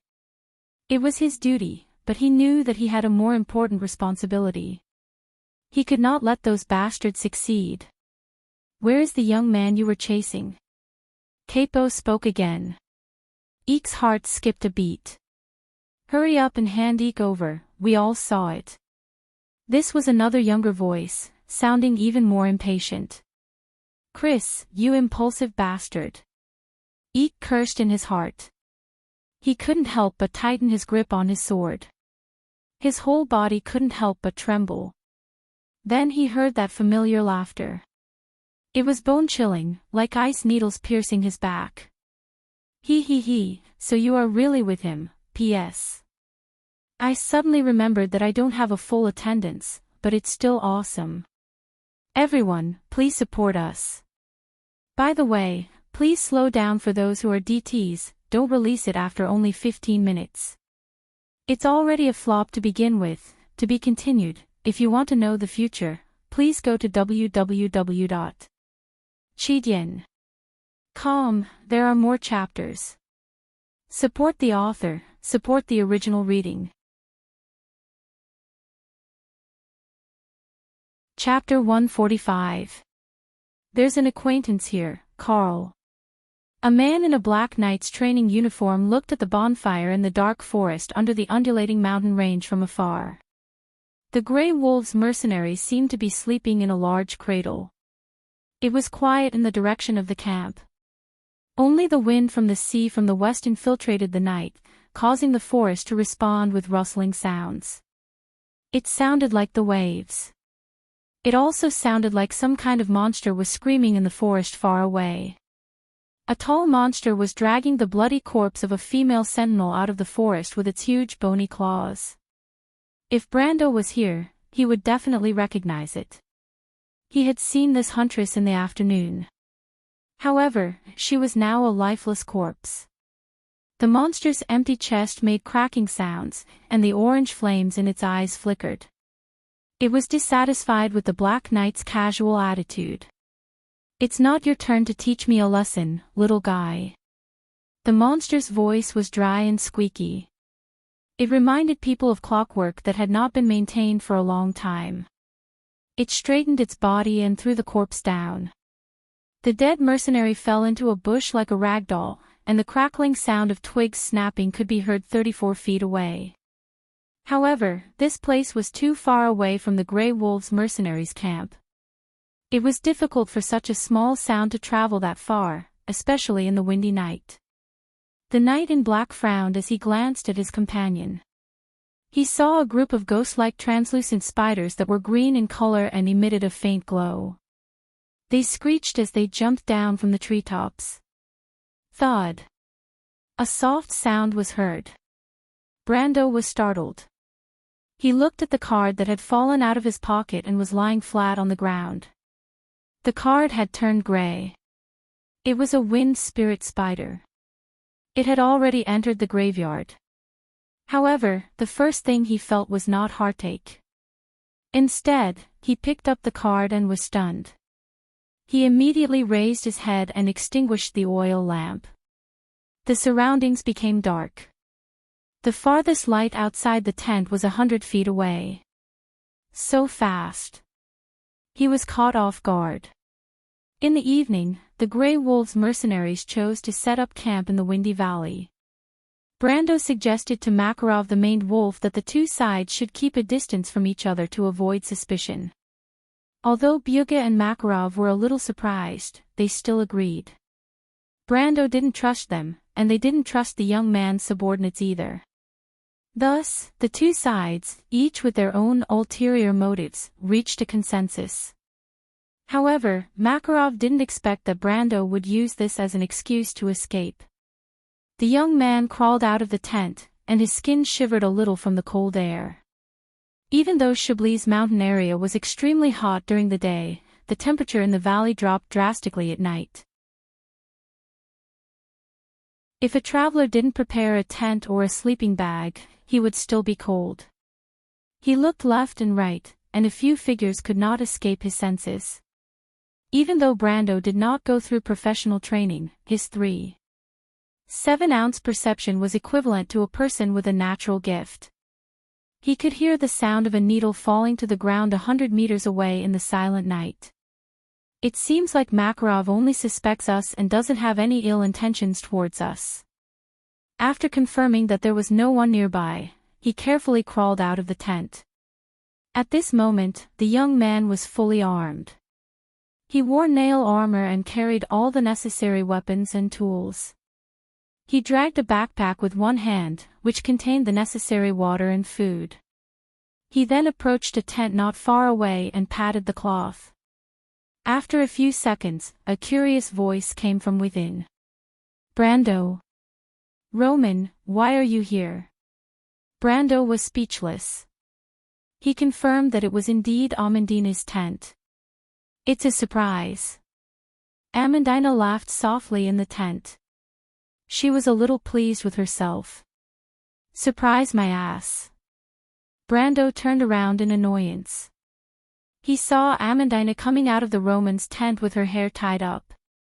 She had an apologetic look on her face, but Brando knew that if the Roman had any ideas, she would not care about what others thought. He sighed and apologized to the noble lady. "I'll have to trouble you." Amandina was surprised. A faint smile appeared on her face. She looked at the tent behind Brando and said, "I can see that my lord really likes the Roman lady." She mouthed the words. Brando nodded. He allowed Amandina to do as she pleased. It was not only because he felt a sense of familiarity towards such a carefree girl, but it was also because of Brando's soul. On the other hand, the Roman lady was the first person he met in this world. He had a special feeling towards her. Moreover, this merchant lady was smart and carefree. Very few people would dislike her. Even though Brendel was only 19 years old in this life, the two souls in his body determined that he was no longer the shy youth he once was. He understood what he should pursue and what kind of responsibilities he had to bear. He opened a corner of the tent and saw Amandina looking at him with a charming smile. "Are you ready?" he asked. Both Roman and Amandina nodded in agreement. Brando raised his head. As if in response to his movement, more than 10 figures came out of the surrounding tents. They didn't need to talk to each other as they began to quietly put away their tents. Although these mercenaries were fully armed, with all kinds of metal weapons hanging from their belts, they didn't make a single sound when they moved. It was Amandina's first time seeing Brando summoned from the cards, but her bright eyes quickly flashed with a trace of surprise. What a group of well-trained mercenaries! Where did he find these people? The mercenaries of Lopez were able to leave their illustrious name in the long river of history. Naturally, they were not just for show. The creatures summoned by the card of fate represented a collective concept. In other words, the 12 mercenaries were a group of heroic spirits that best reflected the strengths of the mercenaries of Lopez. Loyalty, honor, high morale, strict discipline, and they did not fear death and pain like real creatures. They were probably the best soldiers that had ever appeared in this world. Unfortunately, Brando felt that the number was still too little. Even so, it was enough to make Amandina speechless. She quickly touched her cheeks and looked at Brando. She suspected that she was dreaming. It was not that she had never encountered mercenaries before. Nobles would more or less interact with these people because of their own businesses. Of course, other than the ruffians and scum, most mercenaries were more or less related to the military. But that was it. The best mercenaries she had seen were none other than the Grey Wolves mercenaries. The maned Wolf Makarov's mercenaries were definitely not ordinary mercenaries, but compared to the 12 mercenaries in Brendel's hands, it was like the difference between clouds and mud. The inherent laziness of mercenaries could not be seen in these people. They seemed to have something that was rarely seen in mercenaries. Amandina furrowed her eyebrows. She could not determine what it was at that moment. But after a flash of inspiration, she remembered the difference. It was pride and honor. She took a deep breath. Very few mercenaries who relied on fighting for a living would maintain a sacred sense of honor for their profession. It was more similar to a knight's sense of honor. She could not help but look at Brando again. In her heart, she was certain that these people were not mercenaries, but retainers that this young man brought out from his family. The more she thought about it, the more certain she became. A young noble leaving his family to carve out his own world. This was like the plot of a legend. When she first heard Brando say this, she felt a little yearning. After all, everyone had the spirit of romance and adventure in their hearts. Even Amandina, who had received the most orthodox education since she was a child, was no exception.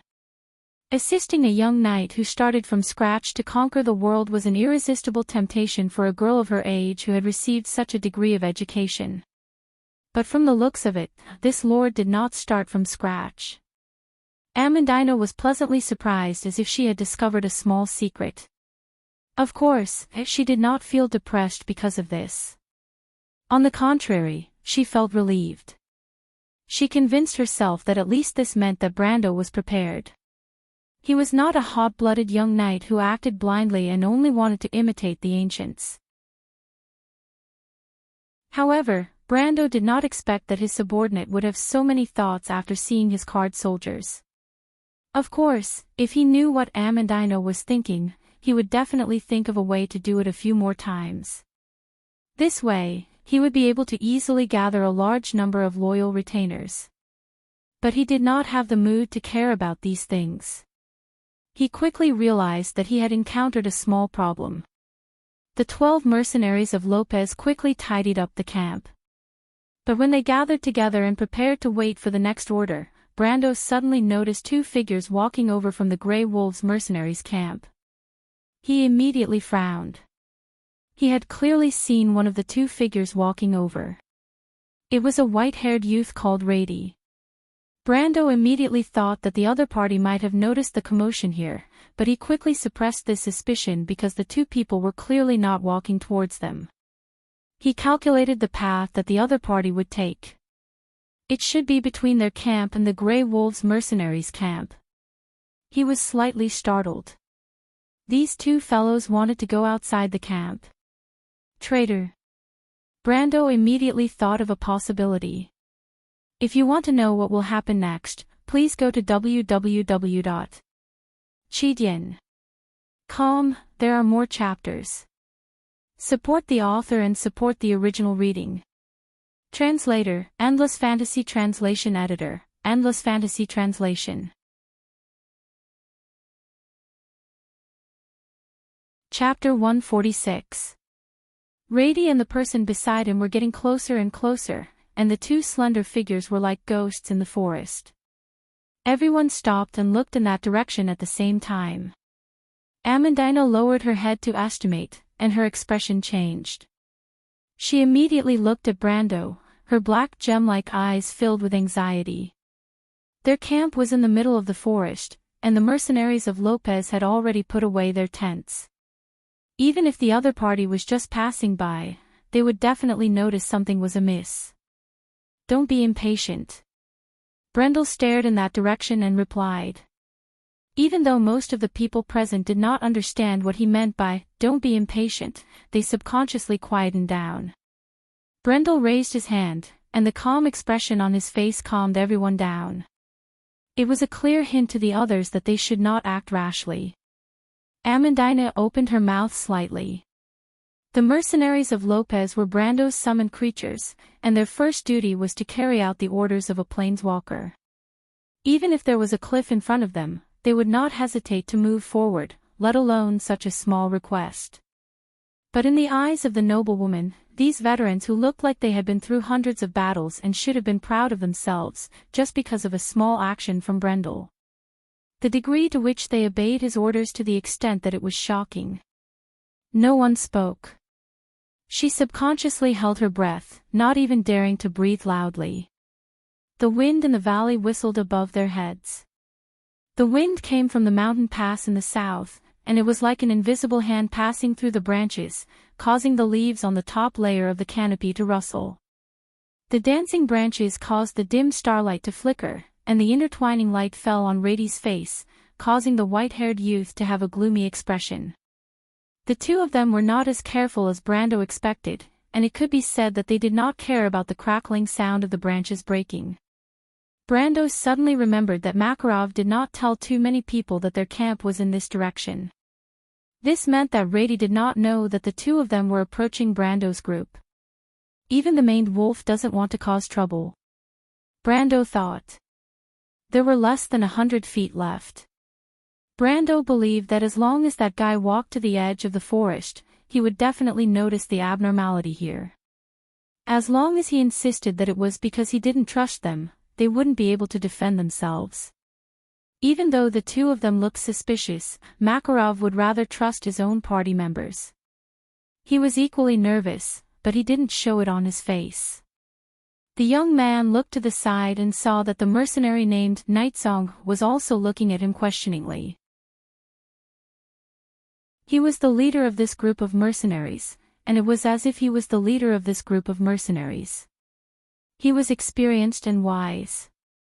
The old mercenary's intention was clear: should we take the initiative and kill him?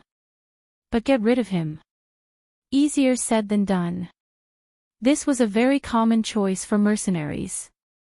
Brando struggled. Although this was not the first time he had killed someone, it was different this time. If it's Pine Fortress, there's no room for survival. I'm not so pedantic that I can ignore the threat to my life.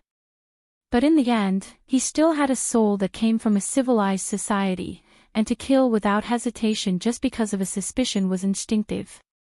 But how could he not understand that for someone in his position, being indecisive was a taboo? He closed his eyes and took a deep breath. Should he follow the will of this world and completely cut off his ties with the past? Or should he stick to his bottom line? He was Brando, but he also had Sophie's mark in his soul. If he denied this point, it would be the same as denying everything in the past. Perhaps that reality was nothing more than an illusion. Otherwise, why would he be in this world right now? Or was it a butterfly dreaming of Zhuangzhou? Who could say for sure? However, the memories that belonged to that world were so deep. The joys and sorrows of the past at a certain point in time seemed to be engraved in the memories of yesterday. How could he deny it? If he cut off the memories of the past, then what was the point of all his hard work? If he lost his soul, would he still be called a person? Even if he was afraid that he would not be the same person. For a moment, a mess of thoughts filled his mind, but it was also like a sharp sword that cut through all the knots in an instant. He opened his eyes like the king of the Macedonians. His eyes were clear, and he had found his answer. My lord.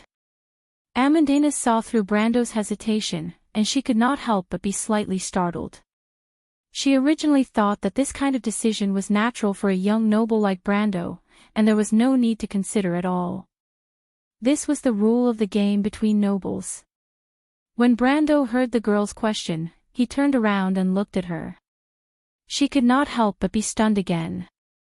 She did not think that Brando would show such a look, self-deprecating, relaxed, and a trace of regret. She did not know where this young knight's compassionate look came from, and when did Erwin, a cold-blooded noble, become like this? Perhaps it was the tears of a crocodile, but it did not seem to be necessary. Or could it be that the Highland Knight of Karsuk still followed the ancient teachings to this day? When Brando raised his hand, it felt like it weighed 1,000 pounds, but when he put it down, it was incomparably easy. Get ready.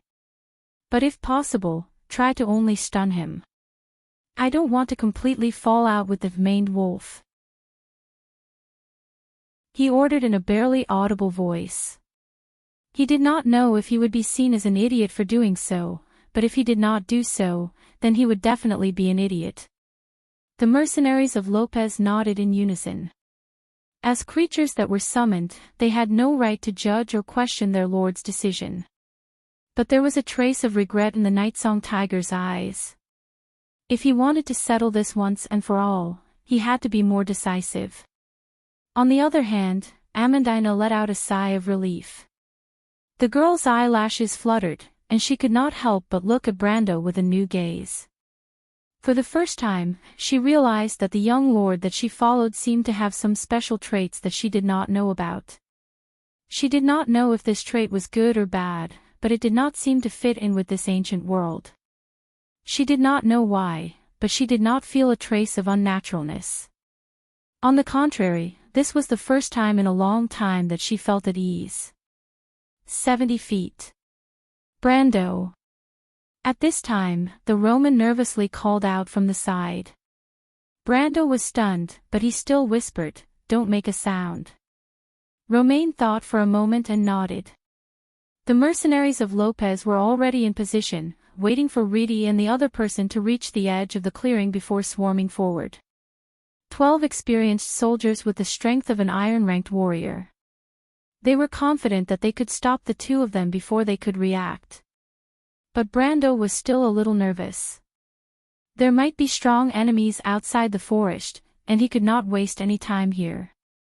But what surprised him was that when Reedy and the other person were about to walk out of the bushes, they slowly stopped. What did they discover?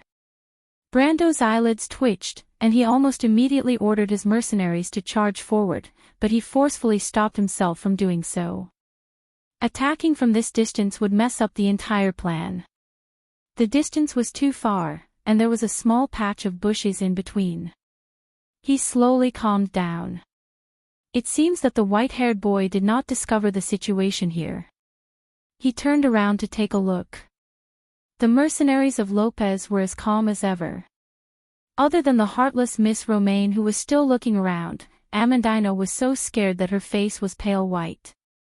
It was as if her heart was about to stop pumping blood into her body. He turned back again, and was surprised to see that Reedy had not only stopped, but also turned back to talk to his companion. They were at least 20 meters away from the edge of the forest, and the clearing was at least 50 meters away. Even with Brando's perception, he could only pick up one or two keywords. The white-haired young man's voice was not loud, and he would occasionally look at the camp's direction as if he was concerned about something.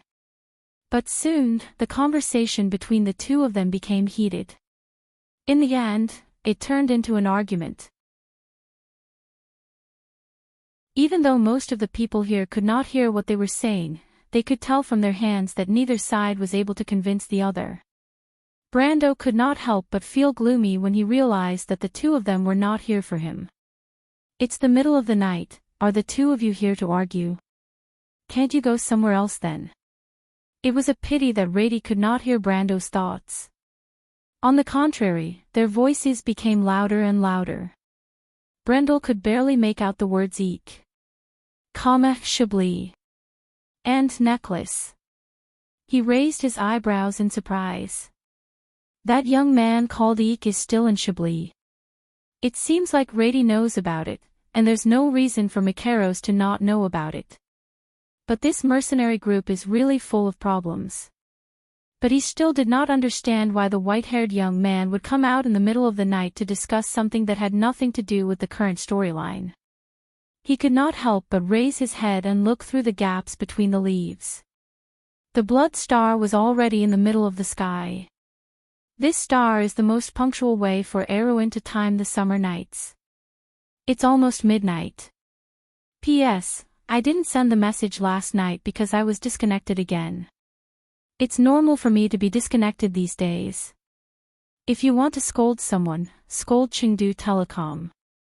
Also, I don't need a thief to judge whether or not I have integrity. F*CK, you want me to prepare things for you when you steal. Do I owe you anything?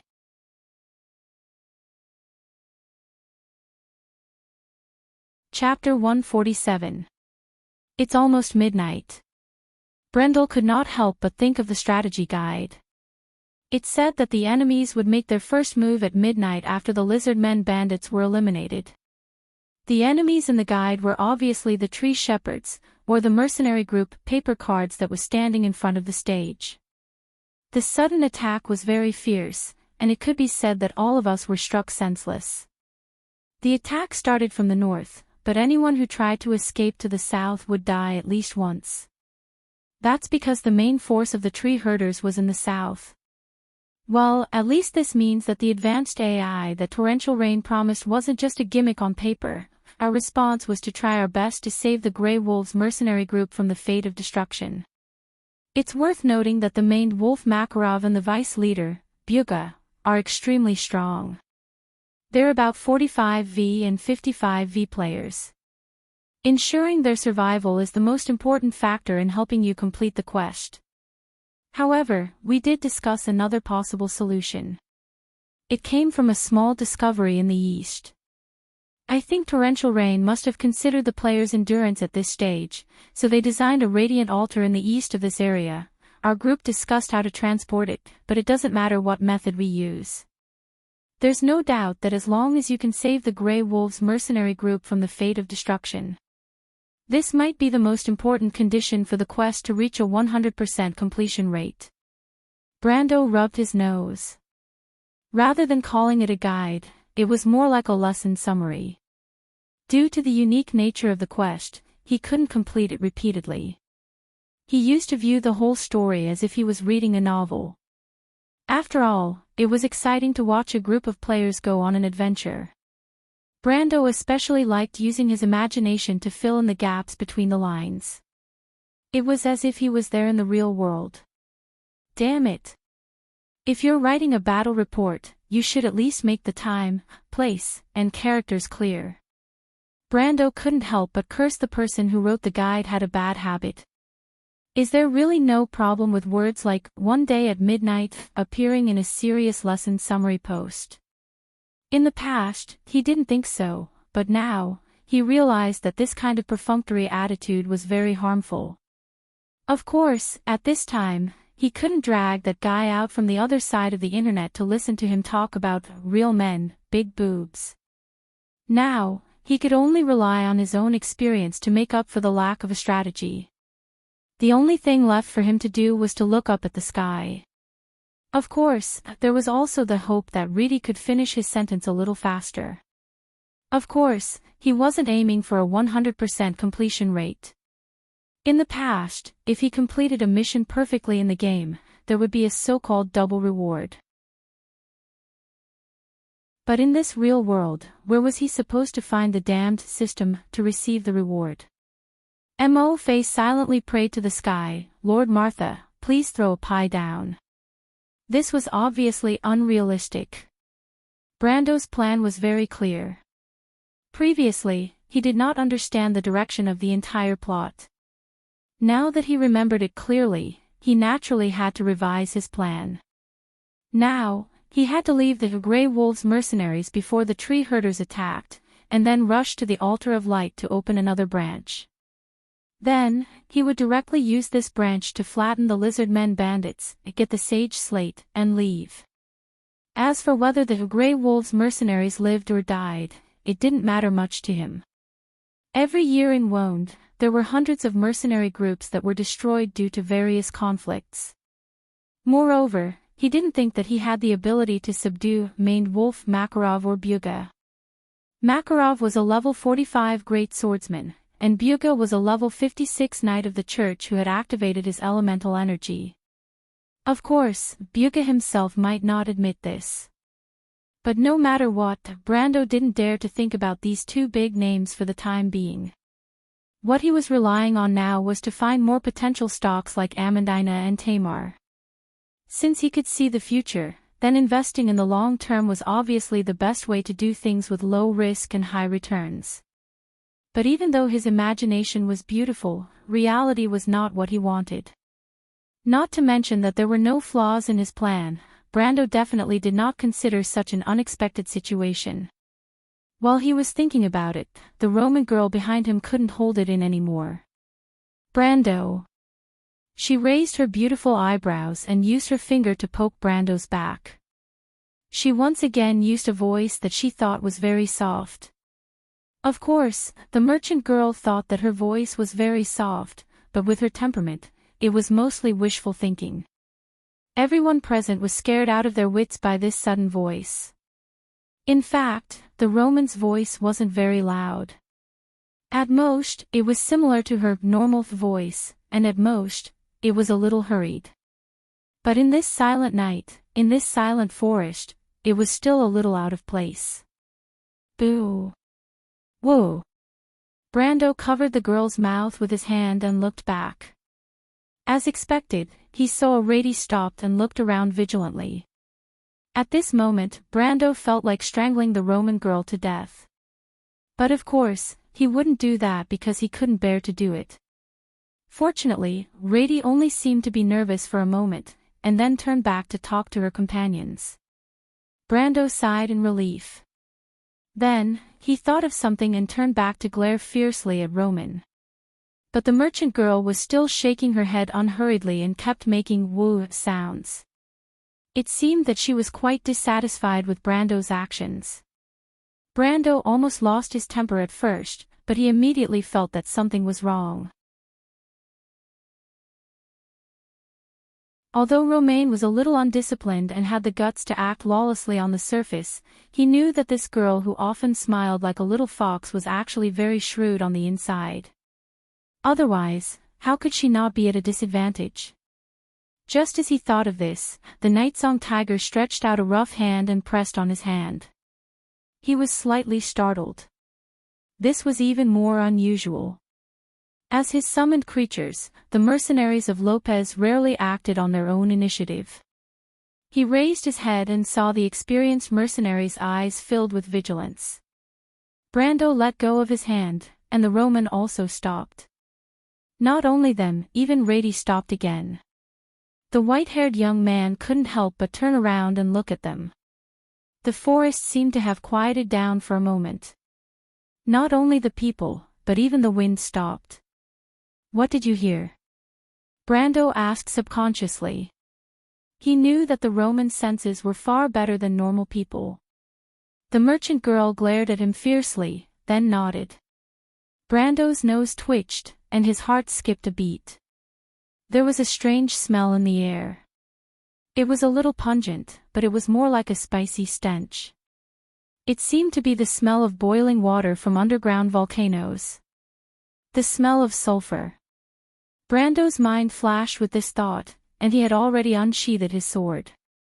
He didn't even think about it as it was an instinctive reaction.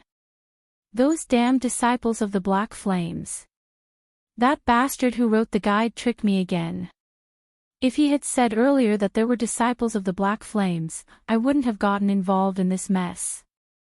He cursed in his mind in an instant. The disciples of the Black Flames belonged to the forces of the 12 patriarchs of the tree herders, Gu Wormlord Myad. However, they were different from the Gu magicians who played with insects. These dregs of the human race were the bastards that dealt with those fellows in the fiery sulfur river. They were collectively known as the people below. Simply put, they were the demon lords of the Jorgandi Ridge. Brando couldn't help but slap his head in frustration. He should have thought of this earlier. The forest near Erewhon's southern border had always been the territory of the disciples of the Black Flames. However, his attention was focused on the Sage Slate and the strange, Grey Wolves mercenaries. For a moment, he had forgotten about this common sense. Was this the legendary darkness under the lamp? However, the reason why Brando was so wary of these people was not because they were strong. It was because these bastards were crazy. They were even crazier than the fanatics of the Holy Church. When the battle started, they were probably just short of shouting that they were invulnerable. Moreover, the disciples of the Black Flames had chained up different demons.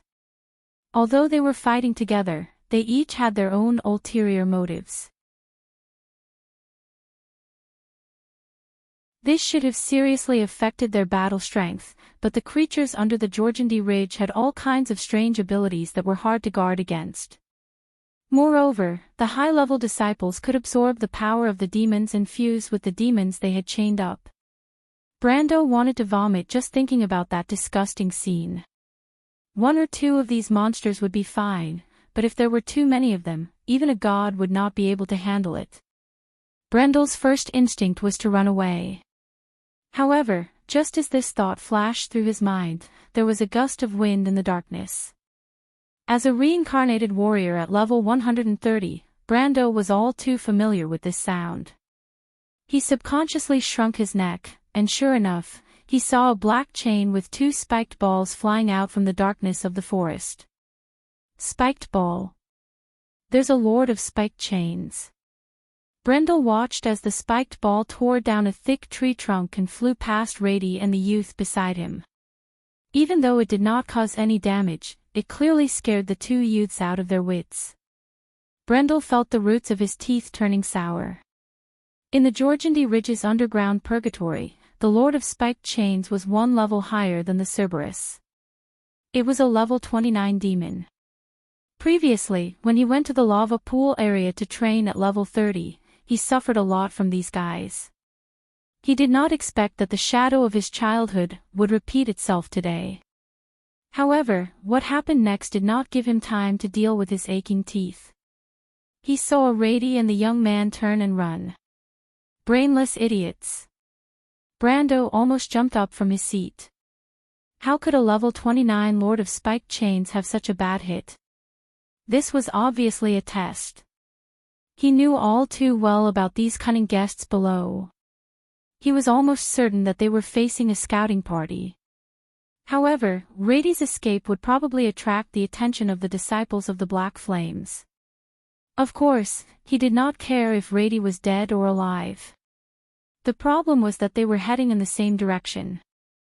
Brando immediately patted the Nightsong Tiger's shoulder and roared in a hoarse voice, "Go catch those 2 brats. Drag them back. P.S. Please give me some support. Anything is good. Students, my results are really disappointing. I feel really lonely when no one cares about me."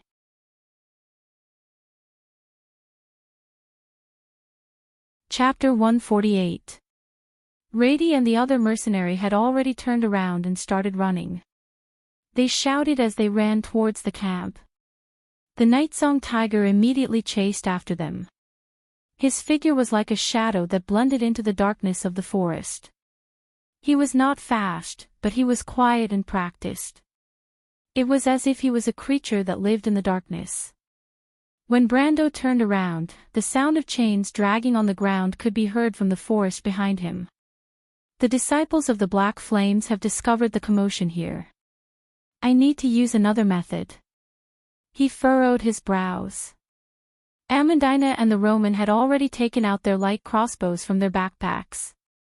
Amandina stared at the forest nervously. Not to mention the other mercenaries, every one of them gently pulled out their weapons and prepared for battle. My lord? Amandina asked hesitantly. Brando shook his head. He had already made up his mind. The development of the situation had exceeded his expectations, and he had to salvage the situation as soon as possible. He put his hand into his pocket, and when he took it out again, he was holding a crystal that was used for illumination. The crystal lit up in an instant. A soft light bloomed from the youth's hand. My lord. Amandina's eyes widened. Brando. The Roman was also stunned. Everyone's attention was attracted by the light that appeared in the darkness. It was like a fluorescent light in the endless darkness. The light expanded rapidly, but it was quickly thrown away. The fluorescent light drew an arc in the darkness. The arc passed through a forest and landed in a dense thicket. Even though there were layers of cover, the light from the thicket still illuminated a small area nearby. There were 3 humans in black robes with hoods covering their faces. They did not expect to be exposed and were stunned. Amandina could not help but suck in a breath of cold air. Beside each of the 3 stood a terrifying creature that was about half the height of a human. It had a pair of goat hooves, horns, and fangs, and was about the same height as a human. The ankles of these creatures were connected to the wrists of the disciples of the Black Flame by a black chain. Their bodies were covered with strange black patterns. Those were the restraining power of contracts and spells. There was no doubt that these were the underworld visitors of Jorgandi Ridge, the lowest level of the packed demons. That high-level packed demon is in the opposite direction. The mercenaries of Lopez behind immediately shouted. As the collective of the most legendary mercenaries, of course, they would have had dealings with the most evil forces in the world. They were already familiar with the habits of these fellows. However, Brando was more familiar with it than they were. As soon as he saw the 3 of them, he raised his hand in another direction. The silver ring on his index finger glowed, and Brando immediately chanted the spell, OSS. The airflow was like a line that exploded forward in a visible range. With a loud bang, the surrounding pine trees were instantly snapped and toppled to the outside, and those that blocked the front were all turned into powder. After the hurricane passed, the forest no longer existed, forming an open corridor in front of Brando. The mercenary's eyes were filled with reverence. The noble lady screamed and covered her ears as she squatted down. At that moment, there was only one voice in her mind. He is a wizard. He is a wizard. This young knight is actually a wizard. The Roman lady tilted her head, and as expected, she saw Brando's figure flash, and his whole body blurred for a moment before disappearing from the spot. Only the mercenaries of Lopez were able to clearly see that Brendel's speed was at least 10 times faster than his usual speed. It was as if he left a continuous trail of shadows behind him, and then disappeared from sight. That's the Sun Knight's charge skill. A mercenary behind immediately said. However, they were not the same as those undisciplined third-rate mercenaries. As soon as the mercenaries finished speaking, one of them unsheathed his sword and walked out from the group. He pointed his sword in the direction where the illuminating crystal fell and ordered, I, Vice Captain Rocco, will take over the command. I order you to immediately attack those disciples of the Black Flame. Yes, sir. 11 figures immediately rushed towards the 3 disciples of the Black Flame who were still in a daze. On the other side, the charge skill allowed Brando to catch the Lord of Thorns in an instant. This crimson-red demon was standing together with its master, a man wearing a red robe. The Lord of Thorny Chains looked a bit like a large crimson-packed demon, but it had a pair of huge fleshy wings and 2 pairs of long horns. Its appearance was more similar to the classic images of demons in medieval legends. Other than that, there were also a bunch of barbed chains around its body.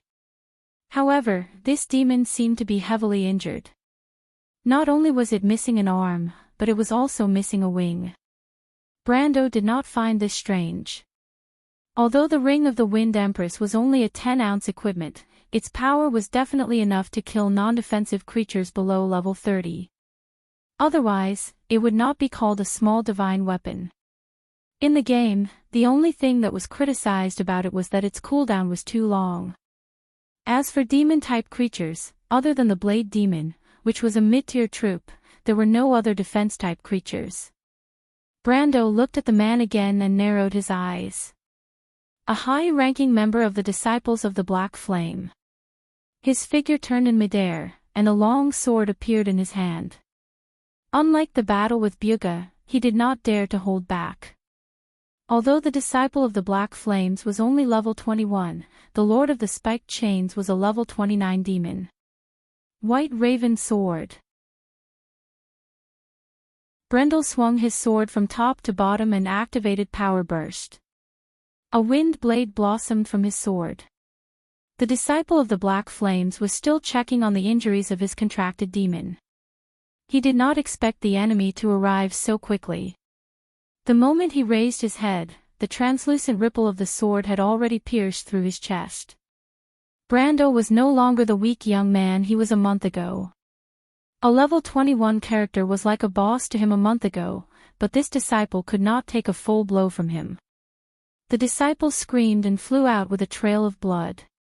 According to the rules of the game, once the person who signed the contract died, the demon would regain its freedom. But the backlash from the contract would cause the bloodthirsty creature to descend into a mindless frenzy.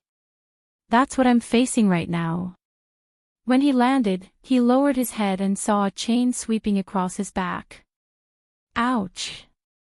Brando felt a burning pain on his back. My speed is at least 20% faster. Berserk state. Looks like the disciple is dead. That thought flashed through his mind. At the same time, he knew that a layer of skin on his back had been swept away. He could not help but curse. Even though he was cursing, Brendel still grabbed the chain with a backhand.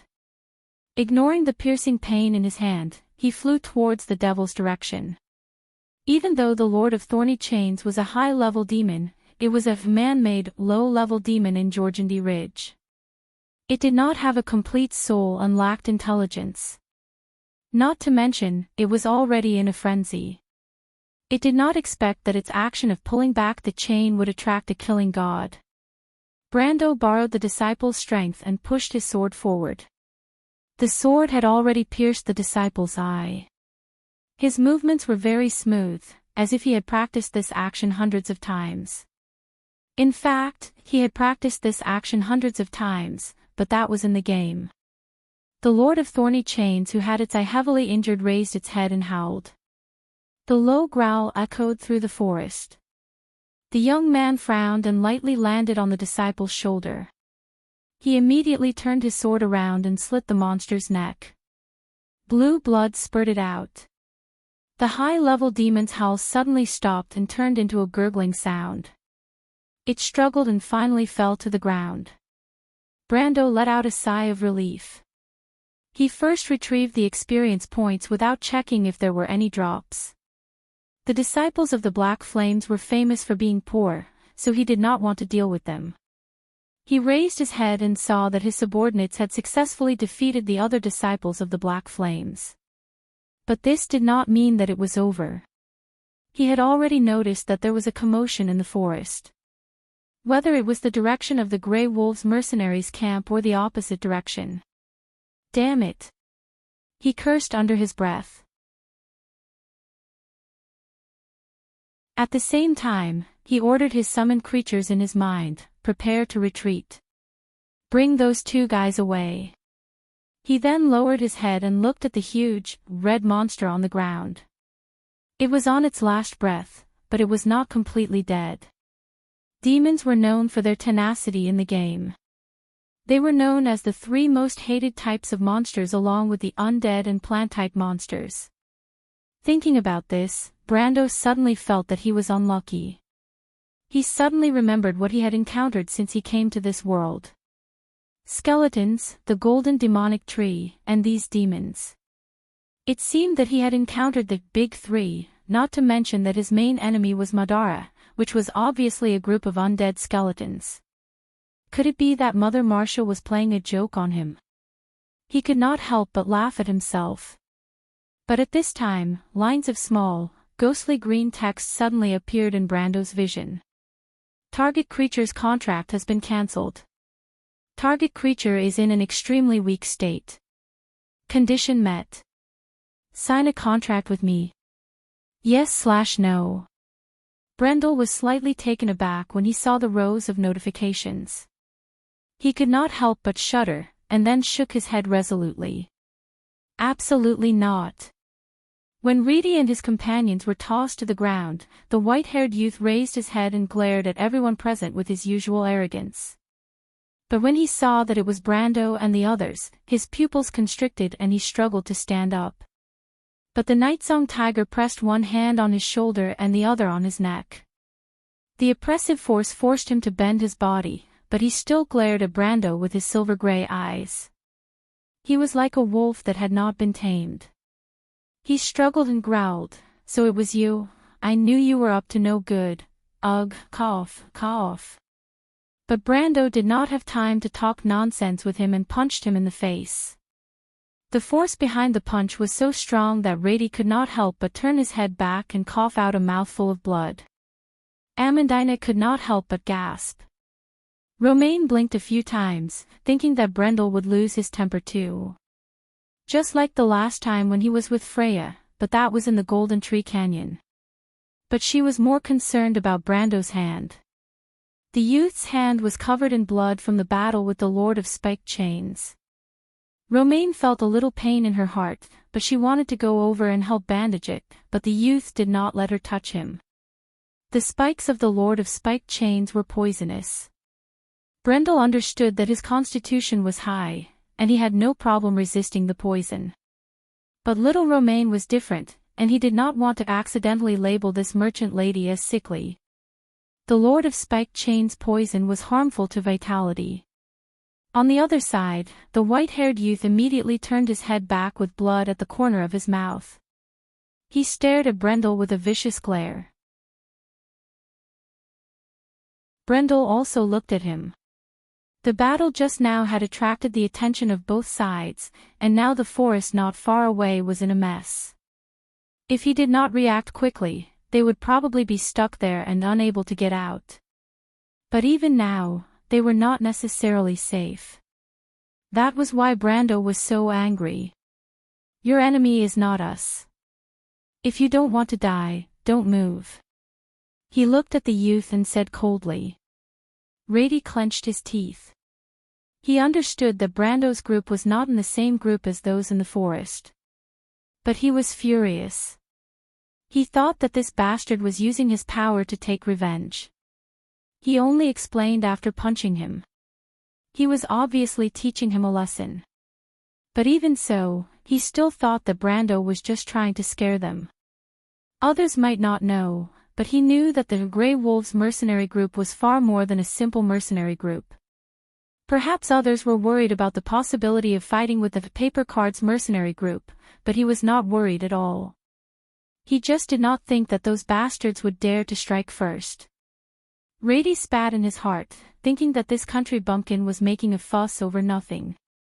He raised his head and gave Brendel a disdainful look. Brando looked at the other person and was stunned. It was a girl. Her eyes were closed, and her long black hair framed her pale face under the moonlight. But Brendel was surprised that she did not show any signs of panic even in such a situation. Who is she? The thought flashed through his mind. But at this moment, the Nightsong Tiger asked, "It's the disciples of the Black Flames." My lord, what do we do next? Disciples of the Black Flames. Rady's heart skipped a beat. Brendel glanced at the mountains in the north and lowered his eyes. Let's go east. The white-haired youth could not help but laugh. He was born in a noble military family, so he was quite knowledgeable. He thought that since the Paper Cards mercenary group was so close to this location, it meant that the sentries on the mountain in the north had been removed. If that was the case, the south would be much safer. Rady was obviously a layman, yet he pretended to be an expert. He laughed in his heart as he thought that it must be hard on his subordinates. Rady obviously thought that Brando was a spoiled brat, but when the Nightsong Tiger attacked, he did not even have time to react before he was captured. It left a deep impression on him. But even though he was laughing, Rady was still worried about the disciples of the Black Flames. He secretly glanced at the mercenary beside Brando and thought that he would not lie. It was not realistic for him to get information from his fellow mercenaries, so he had to find a chance to get something out of this spoiled brat. He thought of this and looked at Brando again.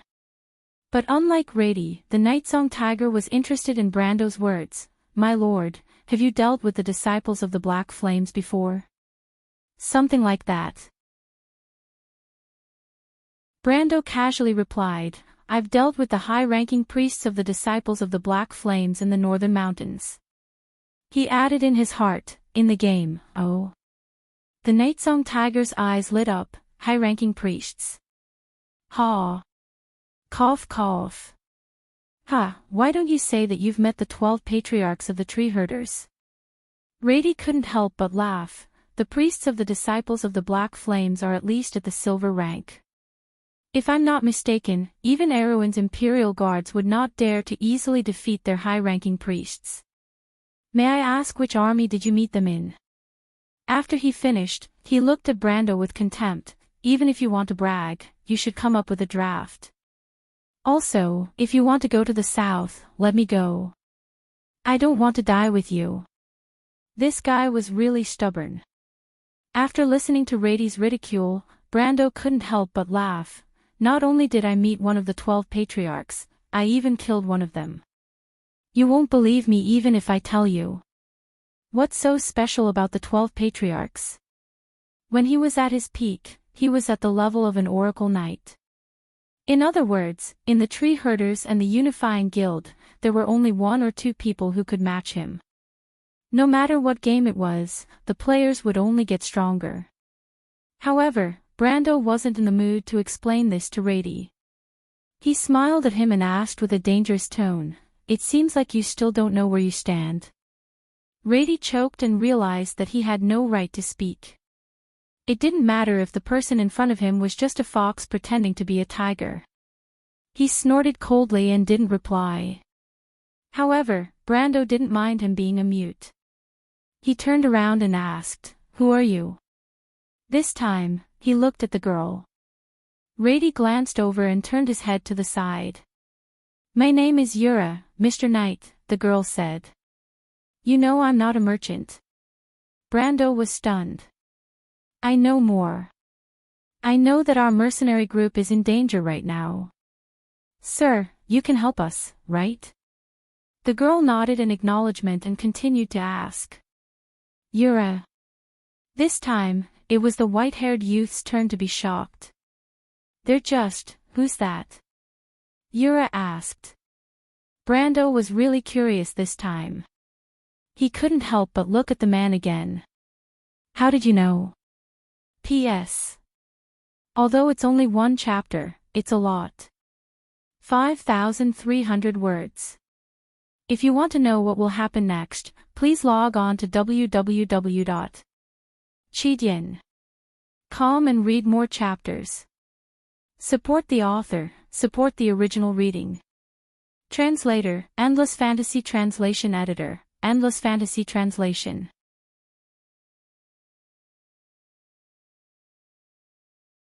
Chapter 149. How did you know? Brando turned his head and looked at Yura, who was kneeling on the ground covered with a thick layer of needles. He quickly noticed that the girl's hair was a beautiful pure black, and not Amandina's deep black with a hint of purple. A hint of surprise flashed in his eyes.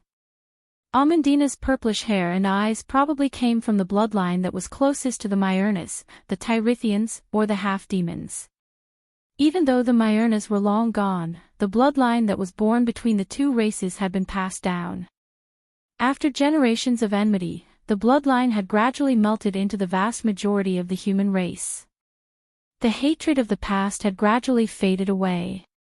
But this girl named Yura did not seem to be from this bloodline, even though she had the same black hair and eyes. I don't know either, Mr. Knight. Perhaps it's a premonition. Pi Conrad's mercenary band and the disciples of the Black Flames have never had any contact, but they appeared together tonight. Perhaps it's just a coincidence, but I'm more willing to believe that this is a premeditated scheme. Mr. Brando, right? I believe that when people are attacked, they would gather together with their own people. Even though we are not worthy of your trust, it's still better than having enemies on the other side. But all of you chose to stay away without hesitation. This is the best way to protect yourselves. Yura closed her eyes and listened to the sounds of the battle between the Grey Wolves mercenaries and the disciples of the Black Flames. Her tone was neither fast nor slow. But if we think about it from another perspective, it means that Mr. Brando has analyzed the situation clearly. You must have noticed that another mercenary band has been tailing us. She spoke with certainty. If that's the case, Mr. Brando still chose to head east. I believe that Mr. Brendel is not a rash person since you can make such a decisive decision. If a truly wise person knows what lies ahead, but still continues to press forward, that is bravery. But compared to this, I'm more willing to believe that Mr. Brando knows the situation clearly. I don't know what lies in the east, but is that the way out?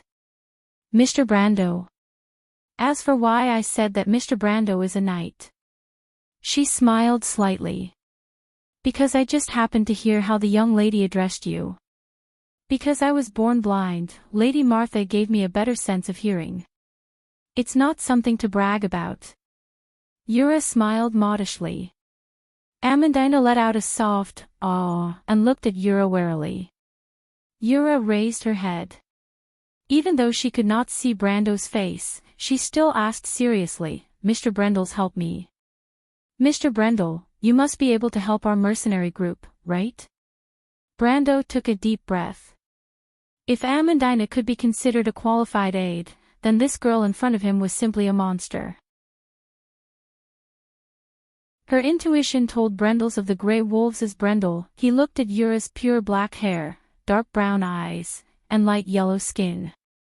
Every detail on her thin, feathery eyebrows seemed to carry the unique aura of a place he was familiar with. I also have a question. Your surname is Huang, right? Brendel asked. Yura could not open her eyes, otherwise, they would be filled with shock. She touched her chest and paused for a moment before letting out a sigh of relief. Of course, her small action did not escape Brando's eyes. He frowned slightly as if he thought of something. But Yura nodded in the end. Yes, my surname is Huang. My real name is Huang Yu. I can see that Mr. Brando is very knowledgeable. My appearance can't fool someone who is truly knowledgeable. It's just that I don't want to talk about the past anymore. Mr. Knight, can you let me go on this matter? Brando nodded. He only guessed the girl's real name based on some details of her appearance. After all, there was only one place in the world with such skin and hair color that was so similar to the Han people in the past. It was the kingdom of the 9 phoenixes in the desert. It was said that the kingdom of the 9 phoenixes was ruled by 9 different races, and there was a legendary high-level sword skill called Sword of the Red Lotus of Hellfire. However, it was only a legend, and many players who went there to try their luck did not find anything. As for Erwin and Cruz, there were many 9 phoenixes walking around like elves from the north. It was not uncommon in this world for people to travel to a foreign land far away from their homeland for reasons of travel, pilgrimage, or simply adventure. Brando touched his forehead and felt that the name was familiar. But he still shook his head at Yura's request. I'm sorry, but we can't help you. In fact, I'll be frank with you. These disciples of the Black Flames won't cause any trouble for your leader, but if Makarov the maned wolf is wise, or if I were him, I'd leave this place immediately. You. Rady raised his head and glared at Brendel as if he wanted to eat him alive. You can't just leave like that. The mercenary document says. But the Night Song Tiger punched him in the stomach, and the white-haired youth bent over in pain. He then shook his head in disdain. Your leader doesn't seem to care about this agreement, even now. You have to admit that. Do you understand? Yura nodded. What do you want, Mr. Brando? She asked, money. Or power? Brando paused for a moment, but he immediately shook his head. I'm interested in these things, but compared to money and power, I don't want to get involved in trouble. Let me give you a hint. The Black Flames mercenaries are backed by the tree herders. Do you know them? Yura and Rady's expressions changed. Why are we being targeted by them?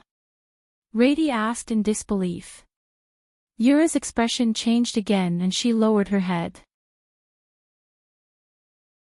Amandina poked him from behind and whispered, My lord, the more you scare them, isn't it obvious that you want them to beg for your help? Won't that be the opposite of what you want? Brando shrugged, I don't want to lie to them. He could only explain under Amandina's suspicious gaze, it's not that I can't help them, but I won't get myself involved. I'm just stating this. Then what should we do? The Roman blinked and asked.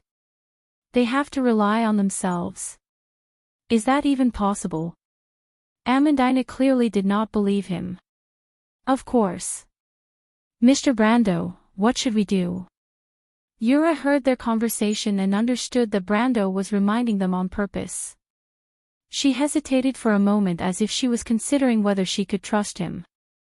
However, Brando knew that the tree herder's bomb was definitely not an ordinary bomb. Compared to the Unifying Guild's small operations to subvert countries, the tree herders had used their own strength to start the First Holy War. That story was probably a terrifying shadow for most people who lived in this era. Of course, this was a digression. Brando did not have the time nor the inclination to explain how terrifying the tree herders were to these two rookies. After all, they had grown up listening to bedtime stories about the First Holy War. Yura might be slightly better, but the white-haired young man, Rady, would definitely not have a good impression of such a name.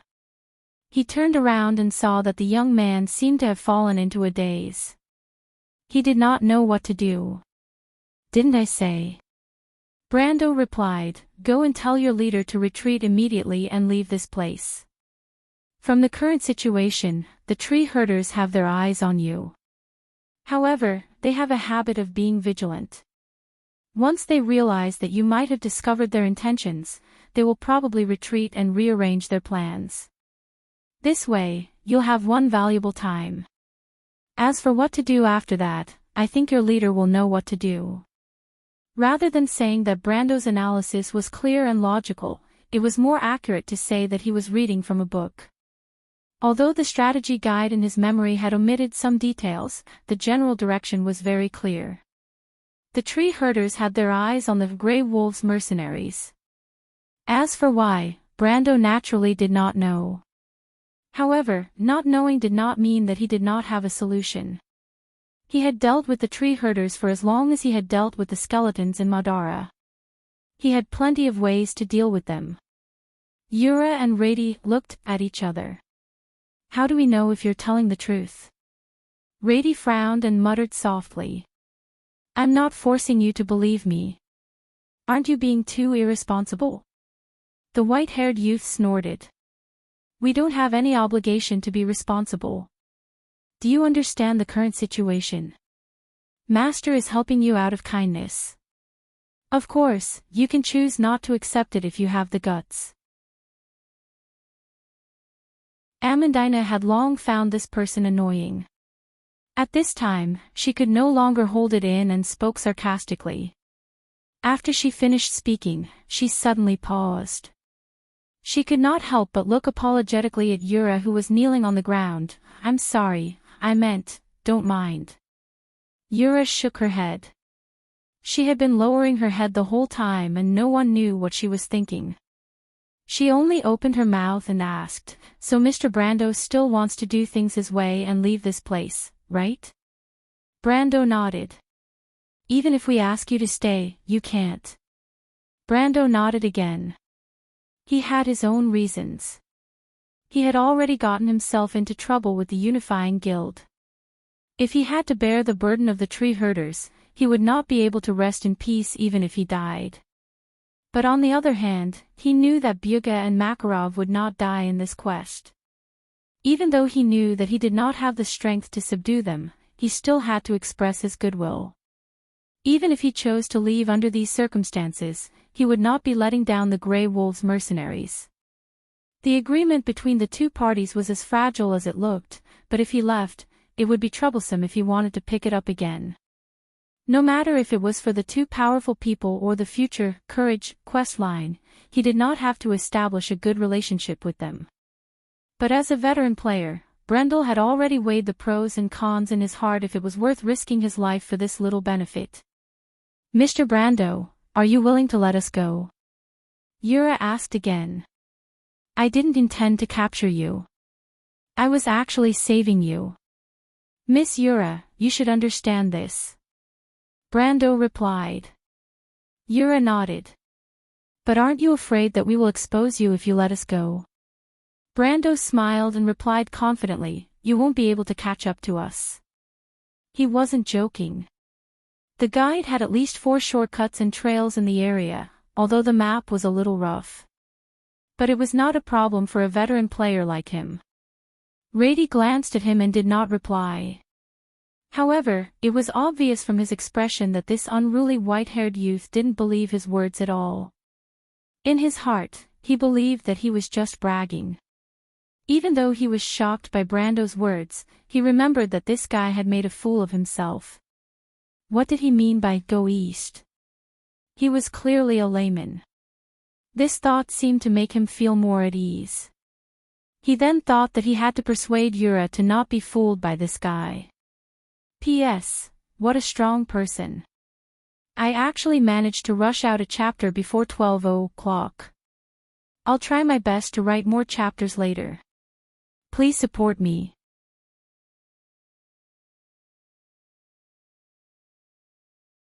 Chapter 150. Amandina looked at the back of the limping youth and Yura's calm figure. She could not help but ask, "You're letting them go just like that, my lord? What else can I do?" "The less trouble, the better." Brando answered simply. "But I feel like you're plotting something." Amandina glanced at him suspiciously. Brando could not help but smile bitterly and touch the tip of his nose. "I'm not that bad in your eyes, am I? I remember that I've always done things in an open and above-board manner." "Yes, but I think that my lord's actions are never as simple as they seem on the surface, isn't it?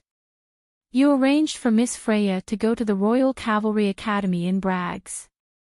On the surface, it seems like you're supporting each other, but in private, I think you're paying attention to the conflict between the royal faction and the local nobles. Am I right? If I remember correctly, the Royal Cavalry Academy is in the private territory of the eldest princess. Among the descendants of His Majesty, rumor has it that the eldest princess is the most outstanding. Moreover, I heard that the eldest princess and the only heir to the throne, the cowardly little prince, have always acted as a guardian and sister. That's how it is. After His Majesty, it's not impossible for the eldest princess to seize power and become the regent. In this way, Sir Overlord's actions will become an invisible investment." Roman heard the word investment and quickly nodded. In other words, these hidden investments may not have any effect at first. But once you have your own lord, you will naturally become a member of the faction that supports the eldest princess. Of course, I wouldn't think so much if it were a normal person. But from my lord's actions, perhaps others don't know, but those close to you know that your ambition is not as simple as just a little bit. Amandina raised her head. Isn't that right, my lord? The girl finished speaking in one breath and let out a sigh. In fact, she was just pouring out the guesses she had over the past few days. She could not understand Brando's actions recently, and she did not want to fall too far behind her lord. Especially as the chief of staff. Brando blinked and said, something like that. However, he knew that this young lady from a noble family had not guessed everything correctly. In particular, it was an investment, but it was more like a connection.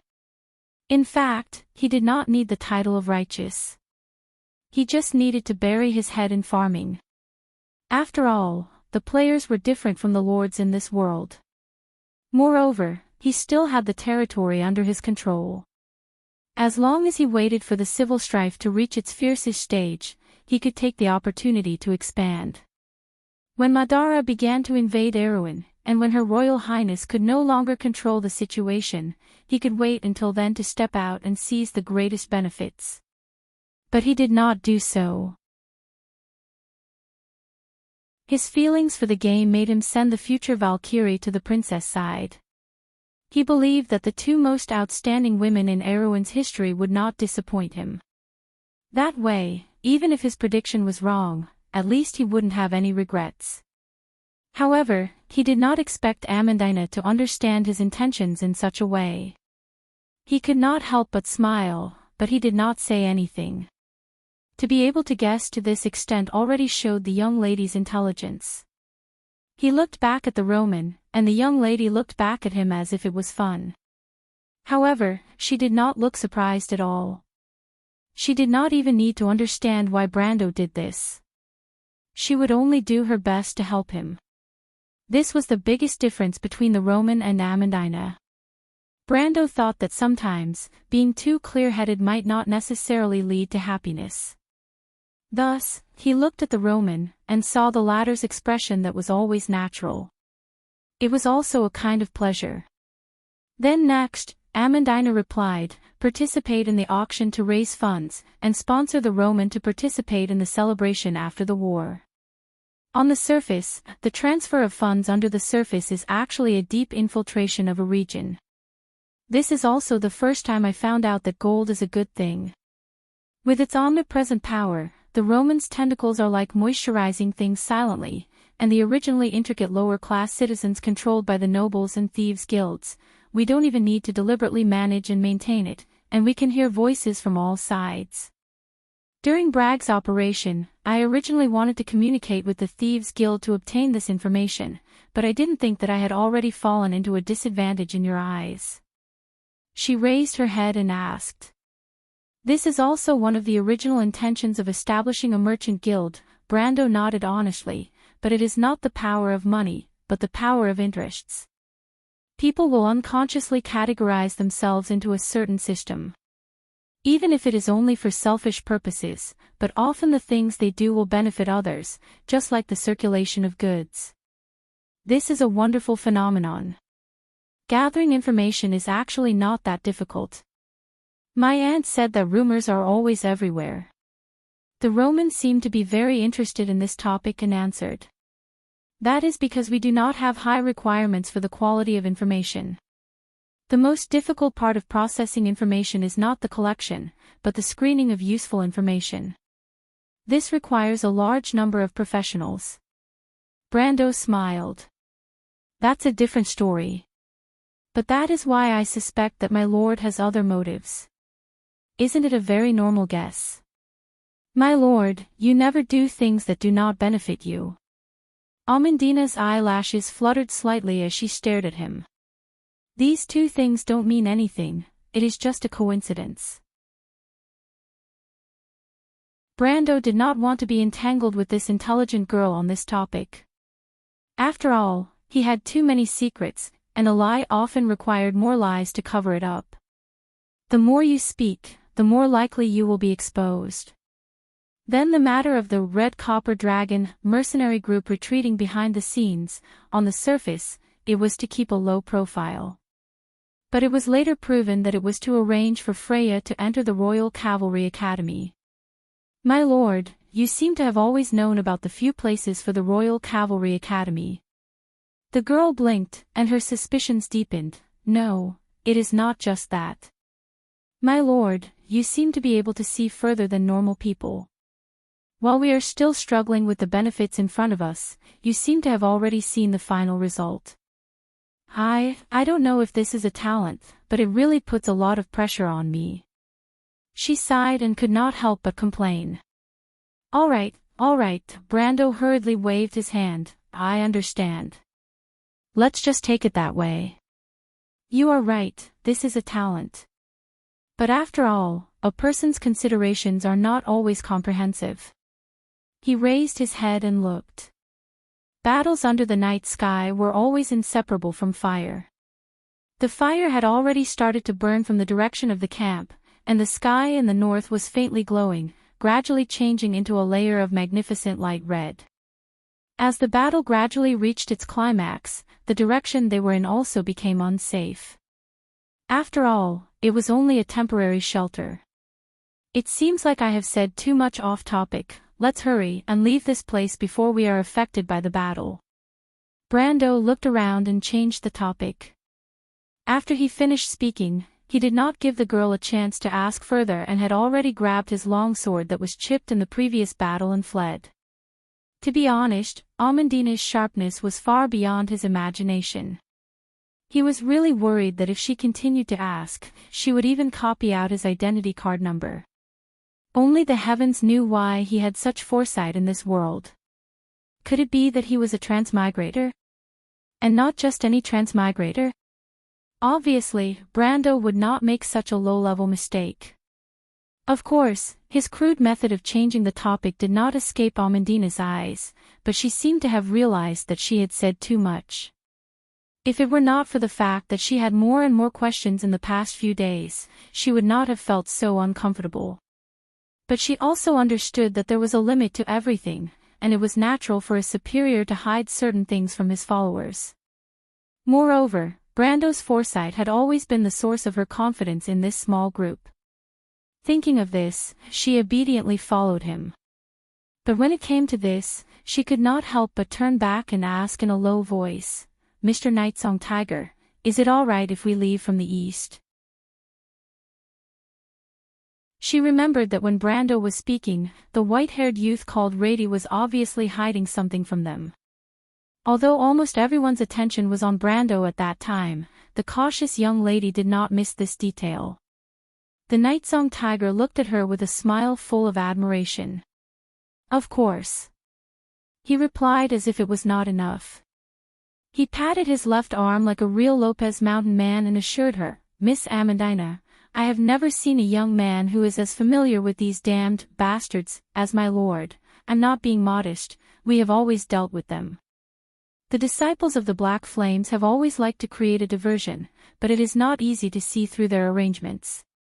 The experienced mercenary looked at Brando's back and praised, even if it's me, I can only judge from the direction of their attack that their ambush should be from the south to the west. But compared to my lord, I'm still lacking. The Nightsong Tiger replied as he pointed at Brando's back with his chin, do you see my lord's hand? I bet he took less than a minute to deal with that high-level contract demon, maybe within 10 swords. Only a veteran would understand that the fastest way to approach the Lord of Thorns is to attack it. Although this clumsy creature has a wide attack range, it will not be a threat once you get close to it.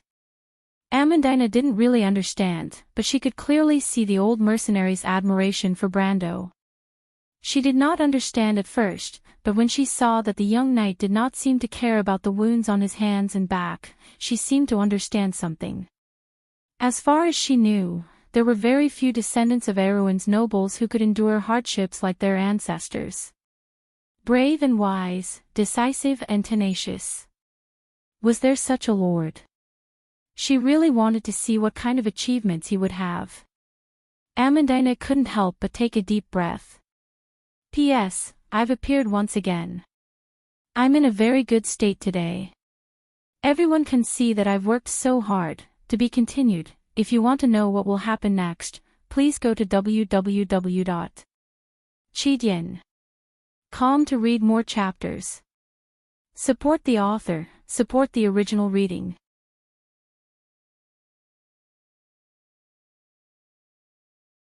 Chapter 151. The battle seemed to have ended as soon as it started. Eek was almost certain that the people under the black robes were at least silver magi. He had expected this to happen, but he did not expect the result. He was almost certain that Cabot and the others would die on the spot, and he could not help but draw his sword to stop them. However, the white-haired old man who walked out from behind Cabot just casually pointed his finger, and a few gray rays flashed. The people who were his nightmares turned into a pile of dust. The young man's jaw dropped. He did not know if he was dreaming or not. When the old man cast a spell, the holy earth rune appeared on his palm. Even if Eek was ignorant, he knew that there were no more than 10 people in Erewhon. Among these 10 people, they were either high-ranked magi who had been famous for a long time, or they were lords. The only ones left were the leaders of the Black Tower Council and the Star and Moon Council. Who was he? Then he saw Cabot bow and respectfully say to the old man, "Master Fleetwood, thank you for your hard work." This sentence was like a bolt from the blue, making Eek unable to move forward or backward for a moment, unable to move forward or retreat from the back of the sack. In Erewhon, there were many people with the name Fleetwood. However, there was only one person who was qualified to be called a master. Fleetwood. Hadwilla. Gemmer. The chief court magus of Erewhon, an elder who had assisted Anson VII for 3 generations. Eek's mind was in a mess. He could not understand why he would meet such an important person in such a remote place. It seemed that he was here to help them. This. The young man pointed at the old man. You are. The old man nodded and admitted his guess. He then replied, "It's a long story, Mr. Eek. Let Knight Cabot bring us to a safe place. I'll explain it to you later." Cabot. Knight? Eek looked at Cabot and felt that the world had been turned upside down. Brando and the others walked along the quiet mountain forest to the east. The rustling footsteps of the team of 15 shuffled through the thick grass like an invisible snake slithering through the darkness. When they looked back, they could see the sparks of fire in the forest at the foot of the mountain.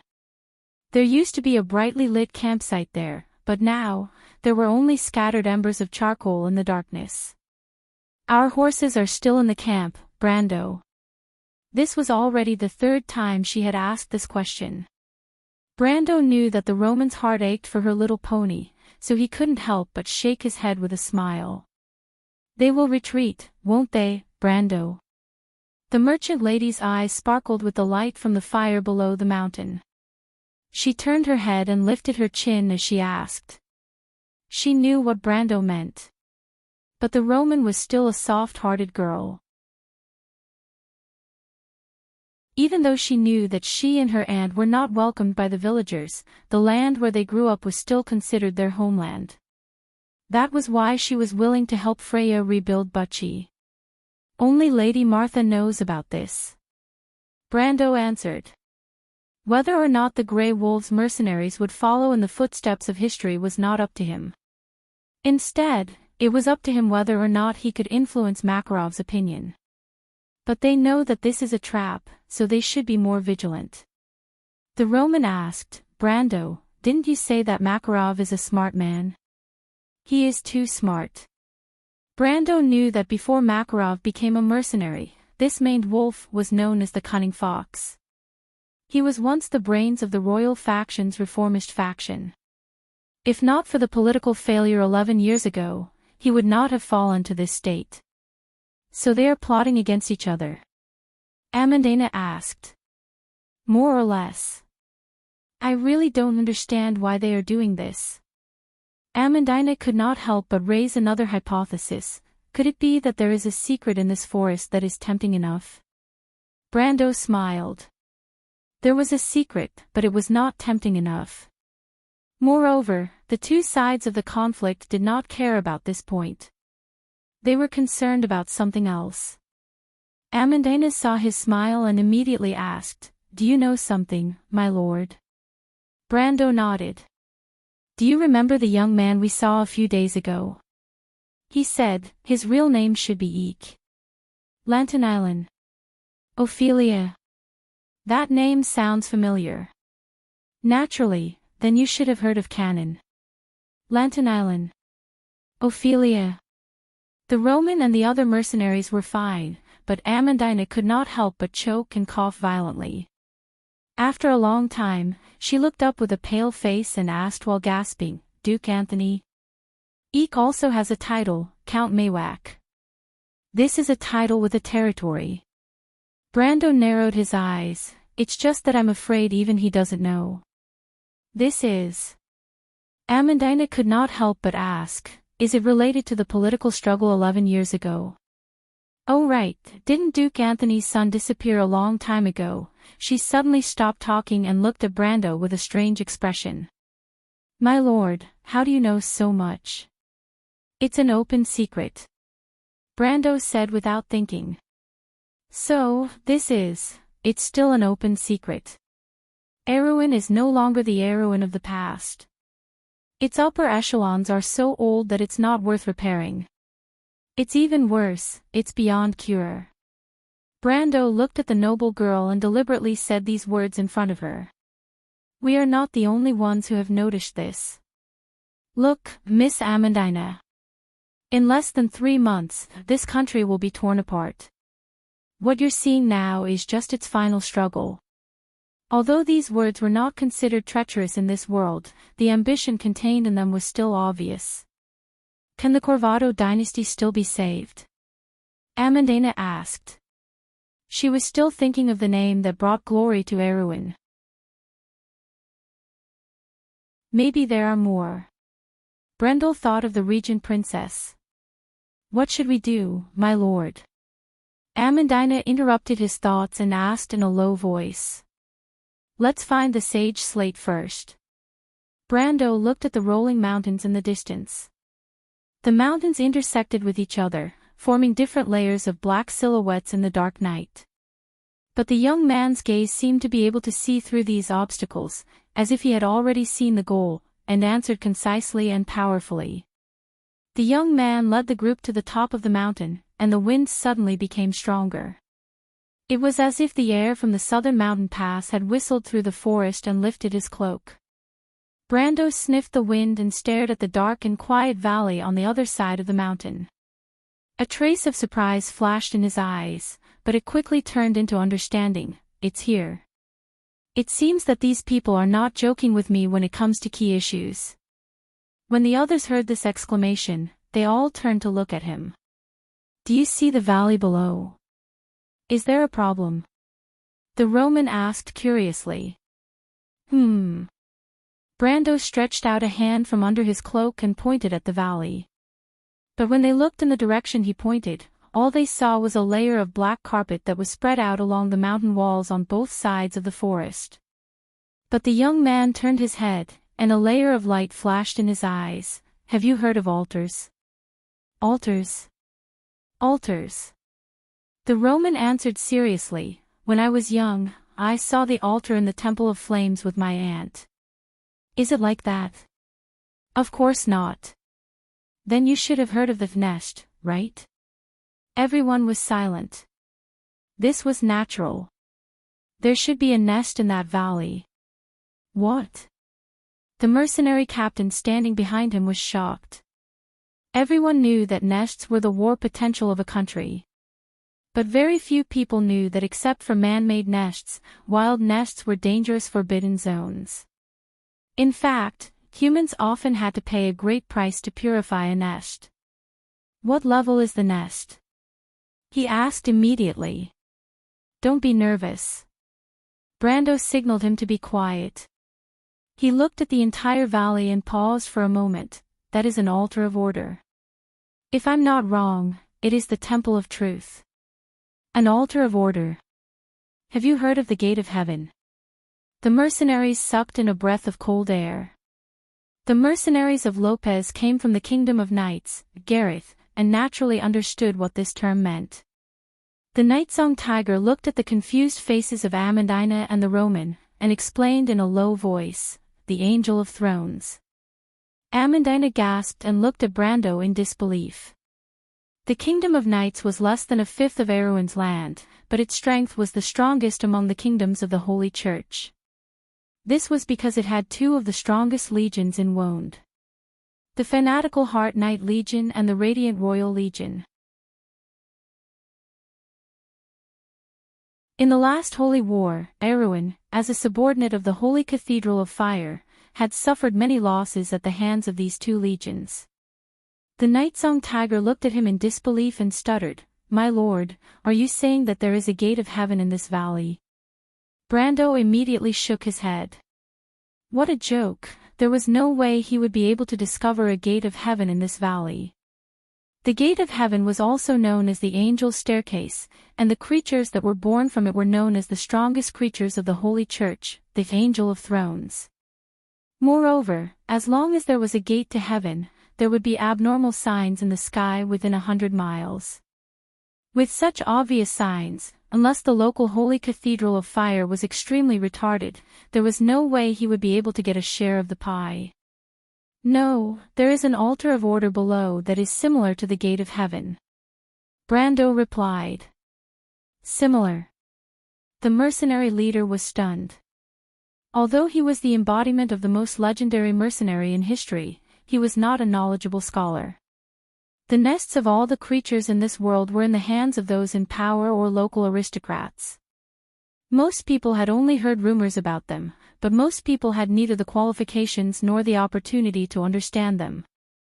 "You're saying that this is a nest under the protection of Lady Martha?" Amandina keenly grasped Brando's meaning. Brando was taken aback. Even though he had the idea in his mind, he could not help but use the words in the game when he spoke. It could only be said that Sophie's personality always held the initiative when it came to quests and storylines. He smiled bitterly and nodded his head.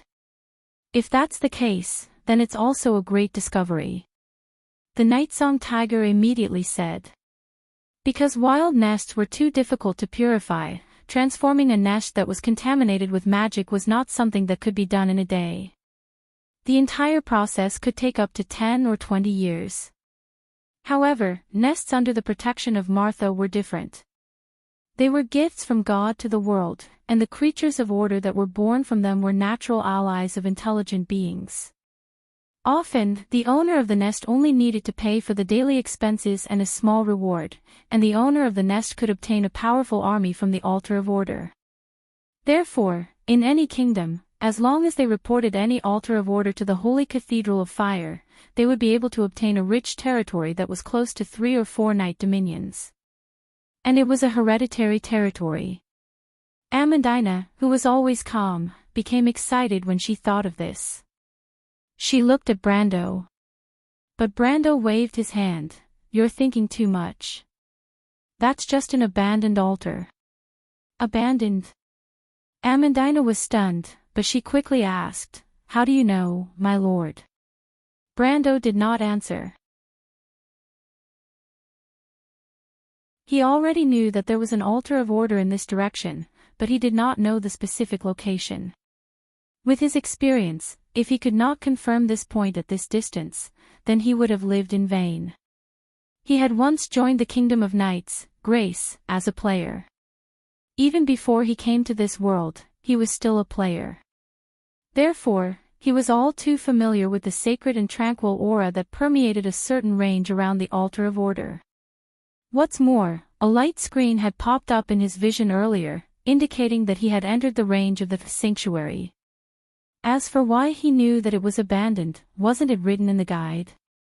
The group went down the valley. The side of the slope that they slid down seemed to have blocked out all the sounds from the other side. The valley was silent, and even the most common sound of insects in the summer could not be heard. Walking in the dark forest under the starlight, there were no obvious paths in the forest between the valleys. The group walked in the rugged, mossy forest, looking left and right, occasionally seeing flashes of light in the darkness. Those were the eyes of fireflies, or just the eyes of animals. It was not the first time that Amandina and Roman traveled at night, so although they were nervous, they were not too afraid. The mercenaries of Lopez were even more calm. If the legendary mercenaries who had braved through fire and water were afraid of the dark, it would be too funny. But the environment here was indeed a little strange. I wasn't the one who discovered this altar.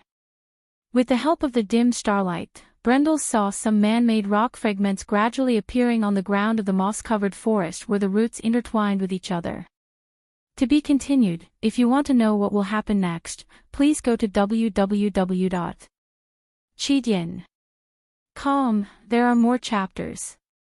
Support the author, support the original reading.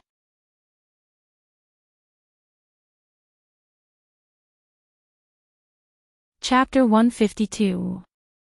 Scarlet. A clear voice called out from the forest, accompanied by hurried footsteps. It sounded like a group of people was approaching them. The girl with light red long hair pressed a hand on the back of her head and turned around. Her thick eyelashes brushed, and her nearly translucent, wine-like eyes reflected a ball of fire not far away. Sparks danced in the air, and her gloomy eyes flickered. She seemed a little confused. From the sound of it, it seems like Celia and the others. Didn't they go to look for Yura and Reedy? Why are they back? Did they find them, or did they run into some trouble? The girl called Scarlet vigilantly raised the halberd in her hand, or rather, the halberd. If Brando was here, he would definitely be able to recognize the halberd. Apart from the foot-long, pitch-black blade, the spindle-shaped blade was one of the most eye-catching features of the weapon. The sharp edge of the blade spread out along the golden edge, making it look exceptionally beautiful. However, beautiful things were always dangerous. This halberd was known as Lightning Lance, Logos, and was one of the most famous drops in the Chablis region. It was a must-have weapon for spear mercenaries. Even though it was only a level 25 halberd, its price had always been high on a few famous trading websites. There was no other reason other than the 1% chance that the user of this halberd would receive the Lightning Whisper special effect when attacking. The effect originated from the elementalist's spell of the same name.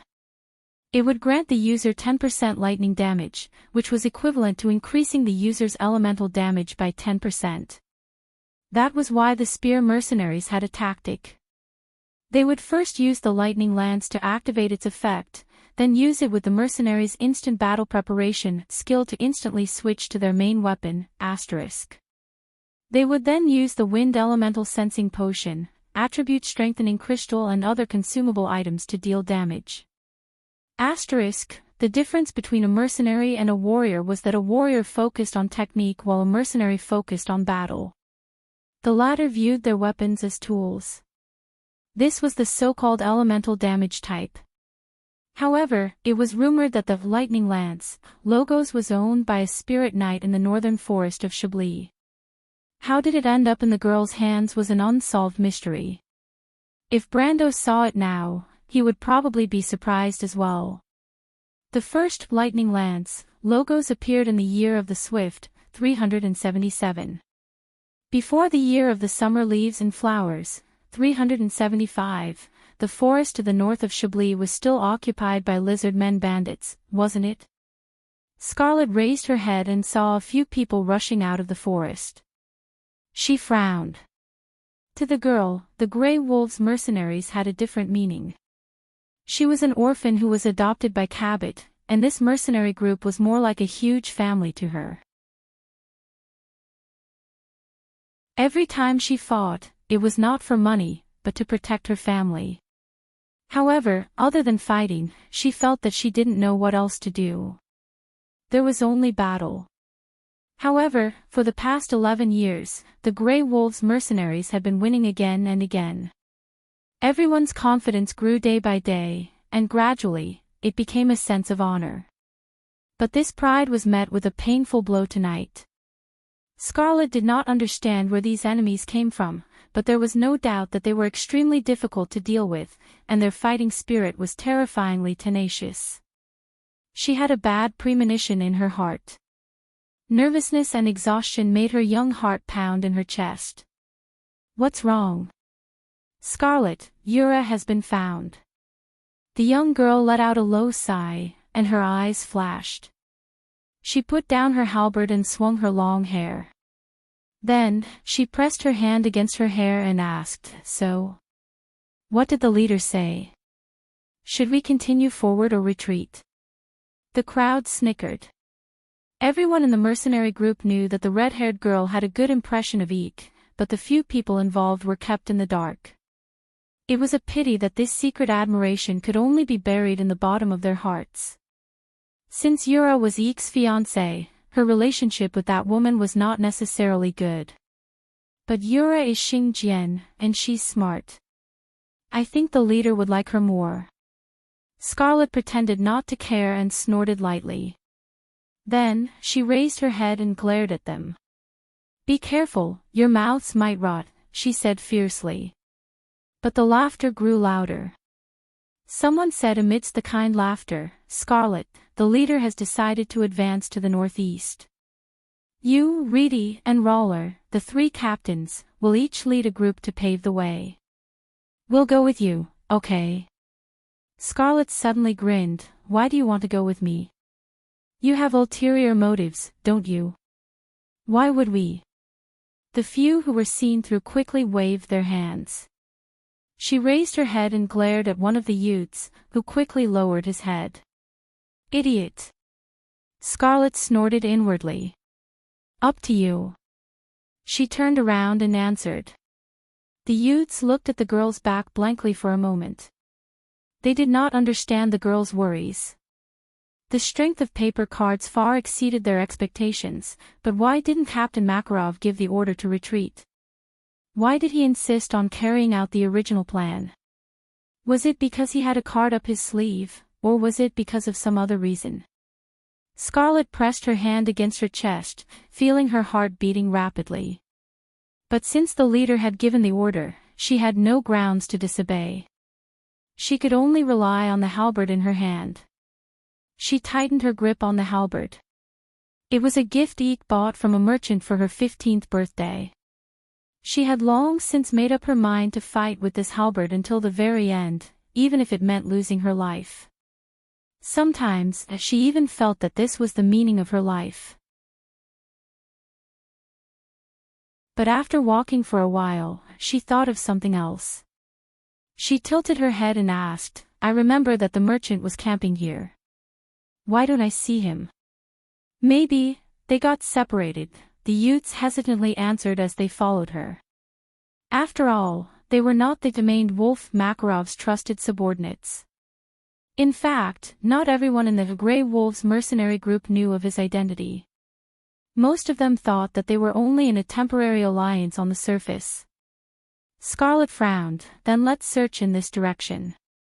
"Is that all right?" "Why not? The Grey Wolves mercenaries can't be called a traitor."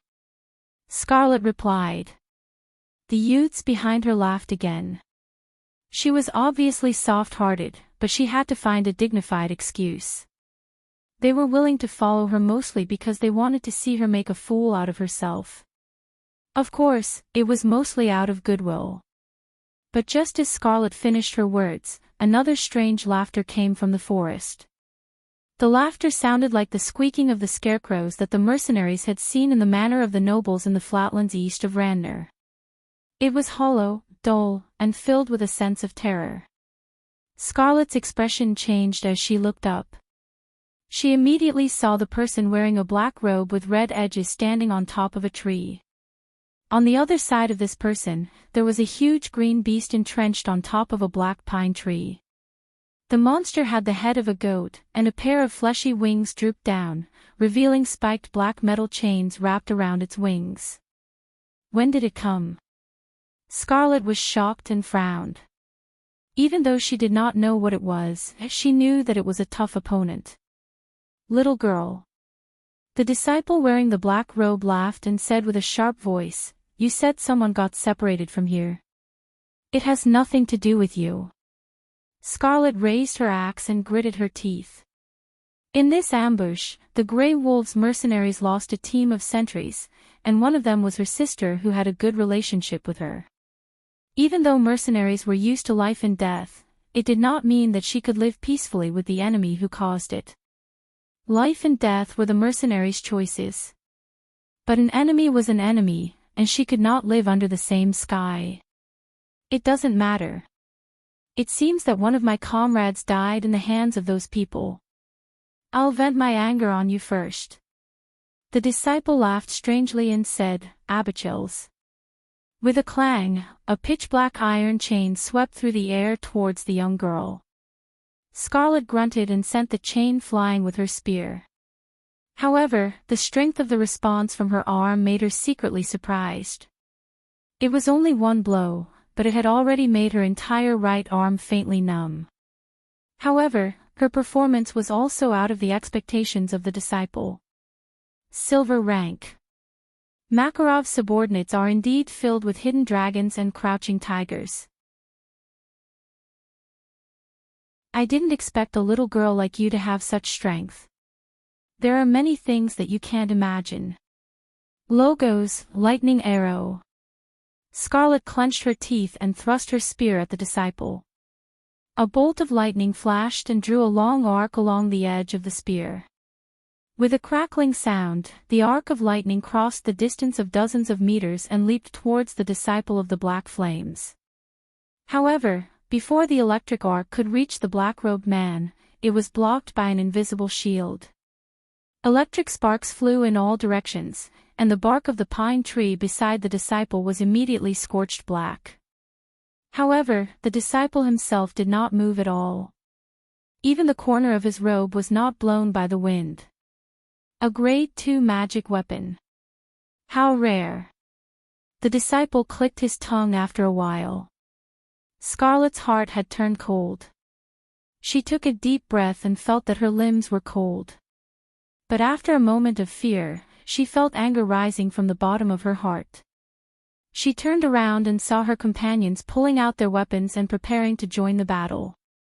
She could not help but yell, "Run! What are you all doing?" "Scarlet, leader, you." The youths were stunned. "Run! I'm not his match. Ask the leader to bring people to save me." "That's a good plan." The disciple grunted and raised his hand. The monster in front of him immediately shot out another chain. This time, the target was the youths. Damn it! Scarlet gritted her teeth and threw her spear at the chain. With a loud bang, the chain and the spear bounced off in opposite directions. Scarlet immediately raised her hand and a streak of lightning flashed between her and the spear. In the next moment, the spear flew back to her hand. It was as if the spear and the weapon were connected. Elemental resonance. The disciple screamed. To be continued. If you want to know what will happen next, please go to www.cheedian.com to read more chapters. Support the author, support the original reading.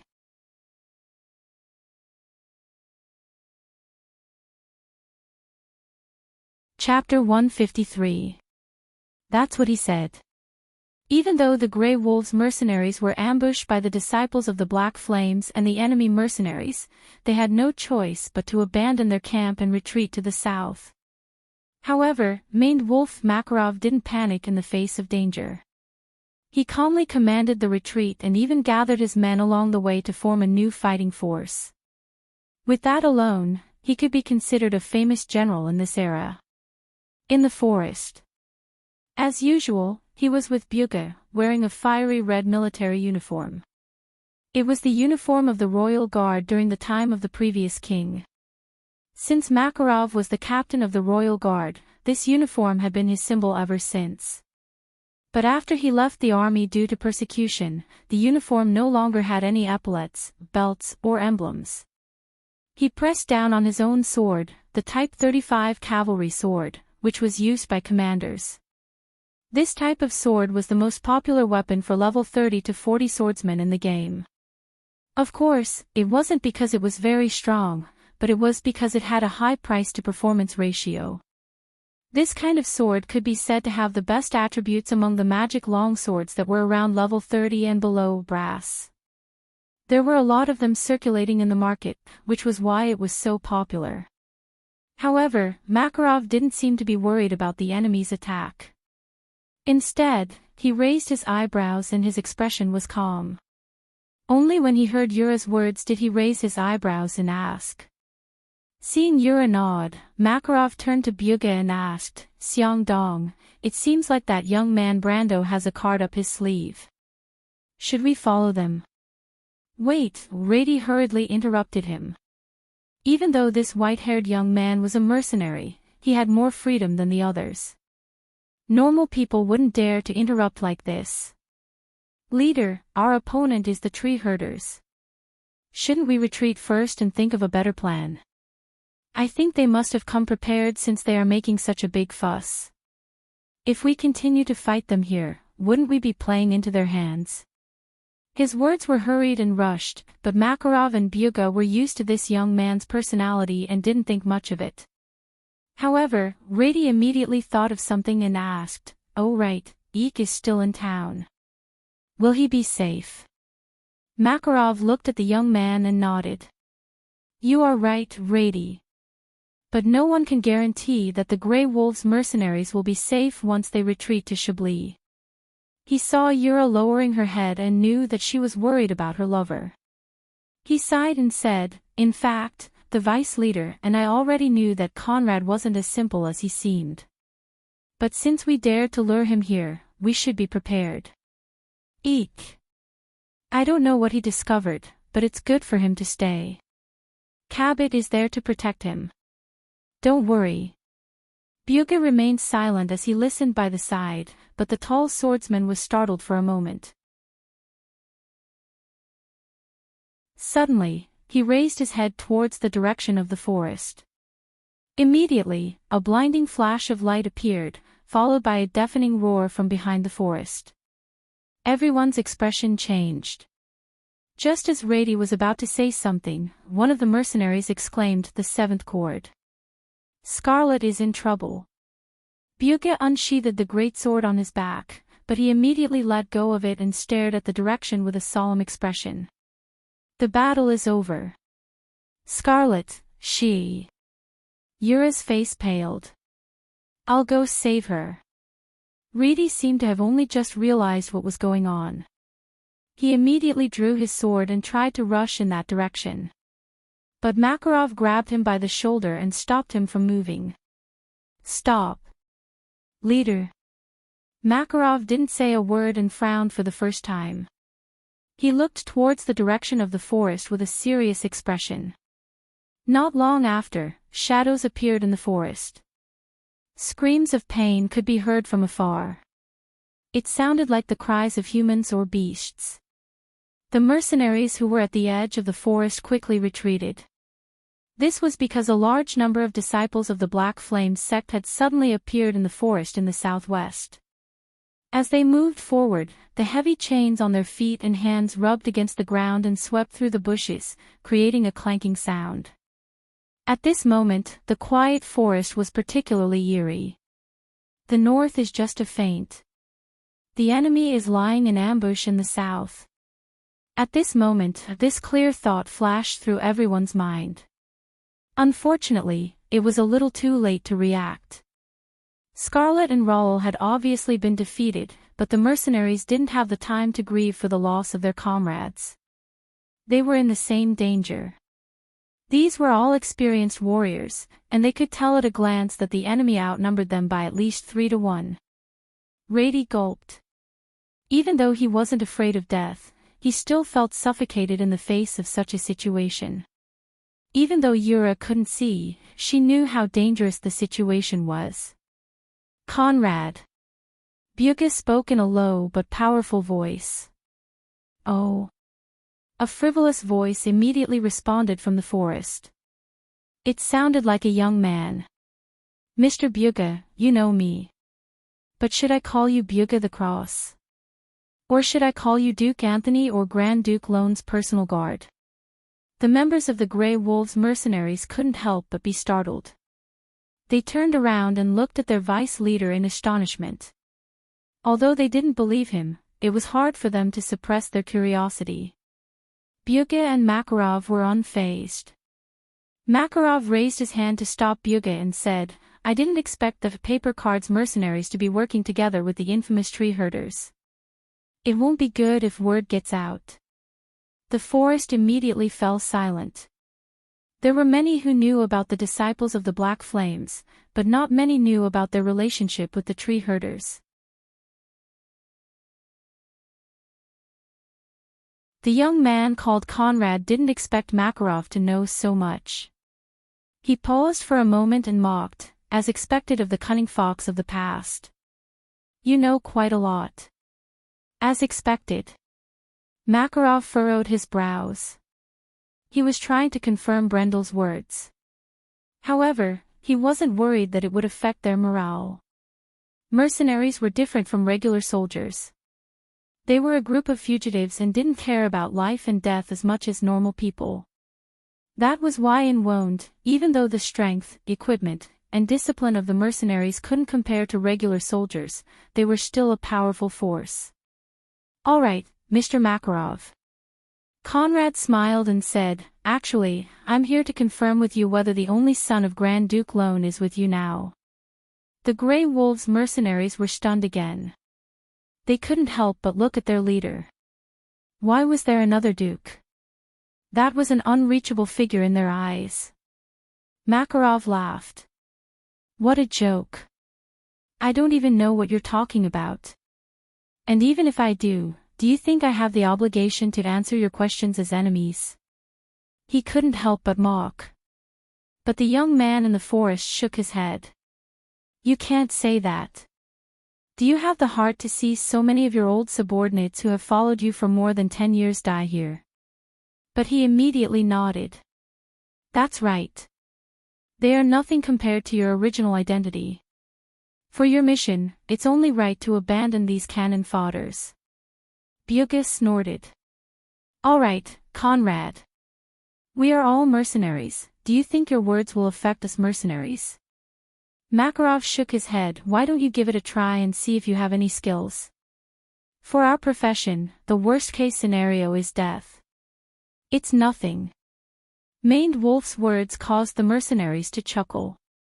It was because of this that people like them had already accepted life in death.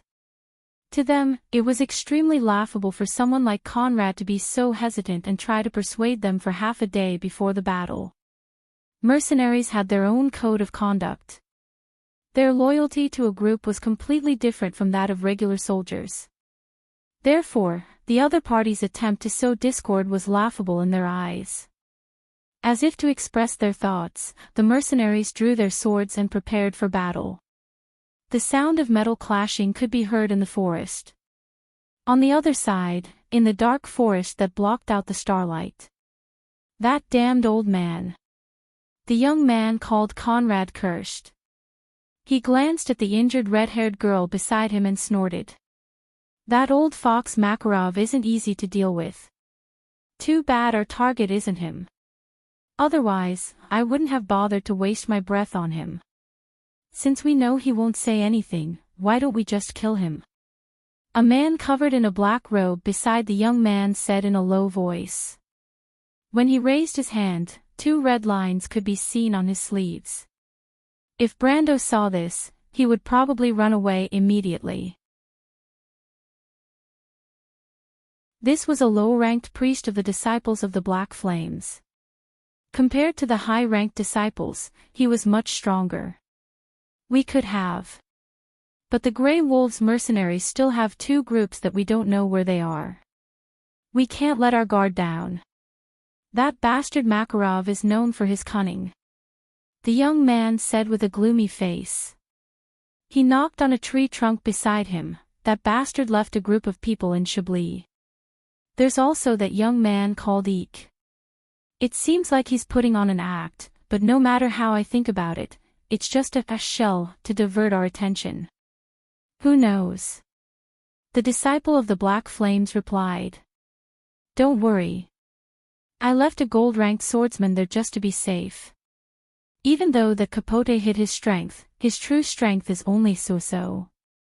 Then what are you worried about, Mr. Emissary? Conrad snorted in disdain. He crouched down and grabbed the girl's long red hair and pulled her head up. Fresh blood immediately flowed from the girl's forehead down her cheeks. Scarlet groaned in pain.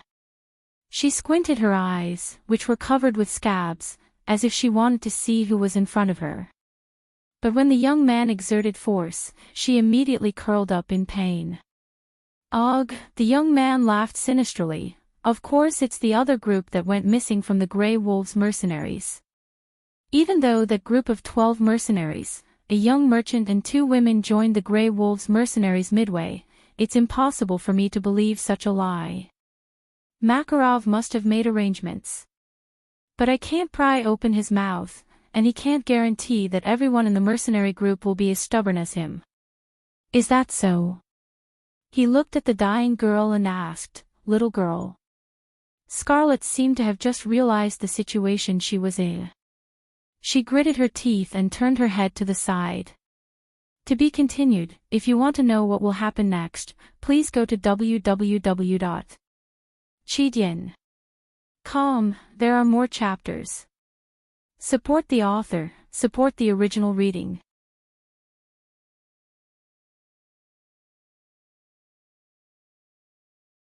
Chapter 154.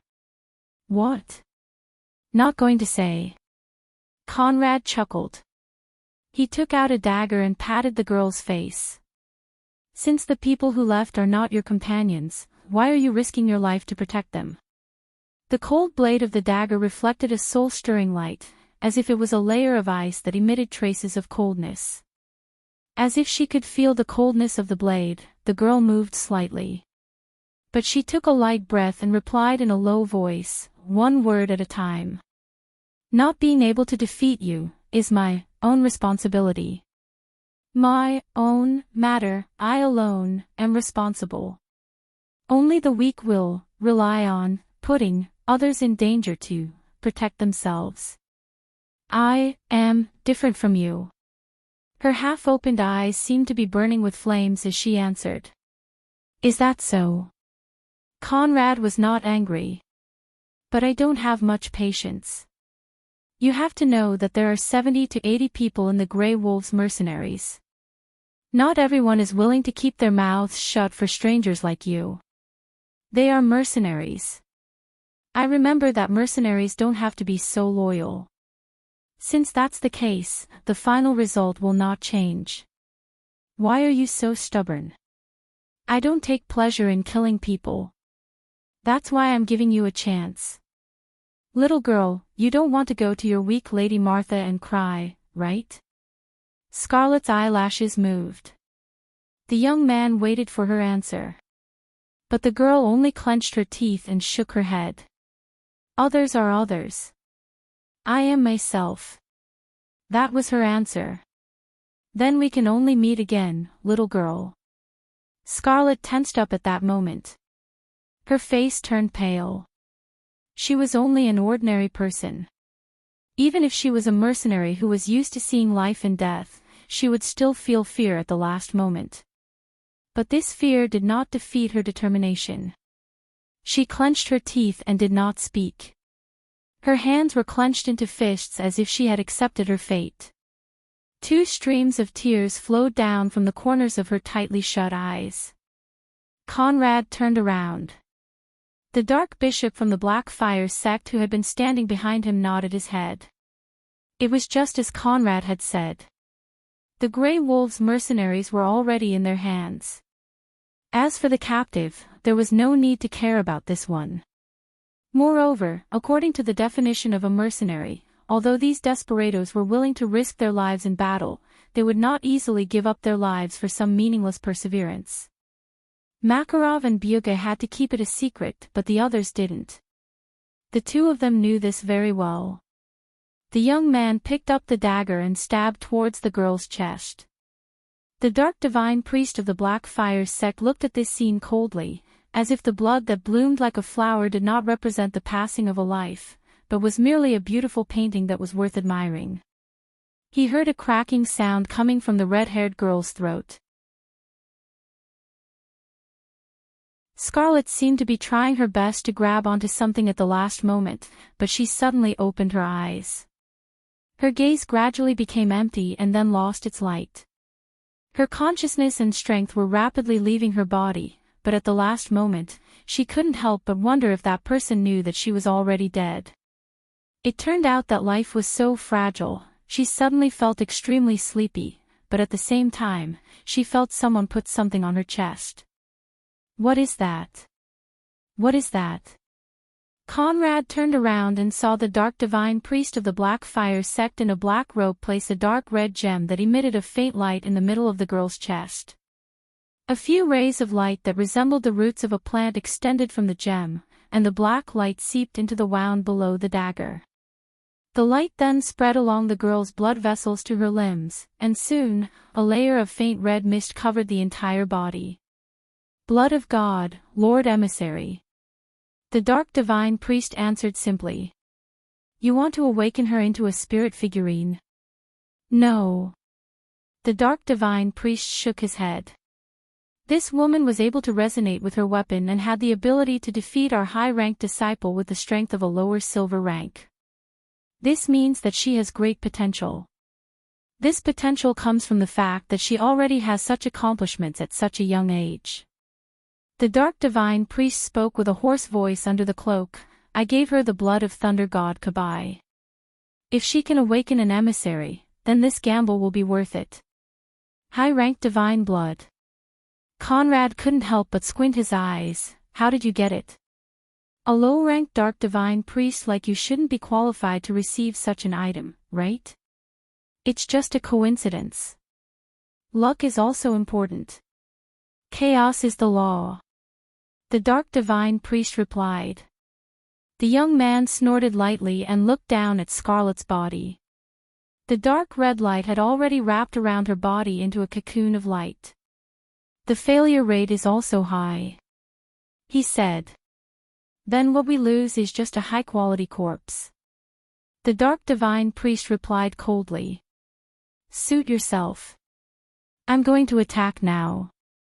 You better stand further away. Byuga and Makarov aren't ordinary people. If they fight with their lives on the line, I'm afraid I'll lose half of my life. Conrad turned around and looked out of the forest. But even though he said that, his right hand, which was wearing a white glove, was still casually placed on the hilt of his rapier. The dark divine priest knew the importance of this mission, so he didn't refute and only lowered his head. He paused for a moment and looked up again. That group that left, is it really the real Eek? The probability is very high. Conrad walked out of the forest and answered without turning back, it doesn't matter anyway. No matter what, they won't be able to escape. If I want them to die, they will die. The dark divine priest sneered silently. In the quiet forest, the silence was quickly broken by a single sentence. So my lord already knew that Eek was the eldest son of Duke Anthony. Of course not, Miss Amandina. I only suspected it at first. Brando sighed and replied, but Miss Yura reminded me that she was Eek's fiancée. I've seen them once in the Black Tower, but I just didn't remember. Of course, that wasn't the truth. Brando couldn't have seen them once in the Black Tower. But it didn't matter. He thought that no one would jump out to expose him anyway. And he wasn't completely lying. He really only remembered this matter after seeing Yura. Miss Yura wasn't a nameless person in history. She could be said to be the most famous astrologer in Erewhon. At the same time, her strength was also ridiculously strong. In the history of the Amber Sword, Brando clearly remembered that Yura was a chosen one, and her blindness from birth proved this point. The chosen one was a person who was favored by Martha, but mortals were mortals after all. Their flawed bodies couldn't accept such perfect power. Therefore, when the divine power was born, the body itself would be damaged. In the long history of Wound, there were only two chosen one who didn't have any physical defects. One was the hero of the Fire Kingdoms, one of the four saints, King of Flames Gretel. The other was born in this era, and now held the cold mercury staff of Madara, the future emperor. Although most of the other chosen ones were famous, they still had their flaws. But at this moment, Yura could become a martial arts master in the future. She could even reach level 150 at her peak after activating her elemental power. She had helped Duke Lone, the Valkyrie, and the Princess Regent to stand on equal footing. Such a fact would only be treated as a joke if it was told. Could it be that her talent as a chosen one was awakened in this battle? Such a thought suddenly flashed through Brando's mind. He wanted to win over this future first-class powerhouse, but it was a pity that Yura had already fallen in love with Eek. Although Duke Anthony was still biased towards the royal family at this time, it was only a matter of time before they broke up. Brando calculated the date and found that he had neither the ability nor the time to change this matter. But he wasn't too worried. After all, Eek and Yura had contributed to the unification of Erewhon in the end. It was a pity that these two geniuses died young, and Yura left behind a daughter in history. He remembered that after the death of the Princess Regent and the Valkyrie, the girl named Ilera Lantanilan Ophelia had once led Owen's last resistance army. But at that time, Brando had already left the front lines of the war with Madara and joined the Church of Night Nation, Grace. Amandino listened to Brando's explanation, but still looked at him suspiciously. Is that so? The whole thing seems to be a fight between two mercenary groups, but it's actually a continuation of the war between the nobles. Maned Wolf Makarov is Duke Lone's retainer. The entire Grey Wolves mercenaries are the bodyguards of that young man called Eek. Then what does the Paper Cards mercenaries want to do? Is it just an assassination? No, most of the people in the Grey Wolves mercenaries don't know about it, Brando said. When Duke Arek was in control of the court, almost all of Duke Lone's family members were killed in an assassination. You should know about this, right? Of course, the blood of the nobles dyed the coup that took place in the month. How could I not know about it? Amandina's eyes flashed. In fact, Duke Lone already knew about the assassination, so he sent his only son out before it happened. That's why he planned to use the deaths of others to cover for his only son. Brando took a deep breath and answered calmly. Amandina didn't say a word after listening to him. The struggle between the nobles was always so bloody, and from a certain point of view, Duke Lone's actions were understandable. Roman looked at them from not far away, but she didn't seem to be interested in this topic. So they're using their only son to threaten Duke Lone. Amandina thought for a moment and raised her head to ask. That's a sharp reaction, Brando praised. Duke Lone is still the strongest supporter of the royal family. If someone wants to make a move, they'll have to first shake this pillar of the royal family. So... Amandina frowned worriedly. Even though the chaotic situation was an advantage for them, as a citizen of the kingdom, she didn't want to see the worst happen. Less than 3 months. Brando answered. Did he already know about this? Amandina raised her head and asked. She suddenly realized something. He purposely lured the disciples of the Black Flames here. He wants to use the mercenaries as bait. I'm afraid so. The girl took a deep breath. Those were more than 100 lives, and according to Brando, they were his old subordinates who had been following him for at least 10 years. Even though she knew that only cold-blooded people could survive in such a cruel battle, she still couldn't help but feel her hands and feet go cold when she really came into contact with it. She suddenly glanced at Brando and could not help but think, does my lord think the same? However, Brando's gaze was still fixed on the valley below.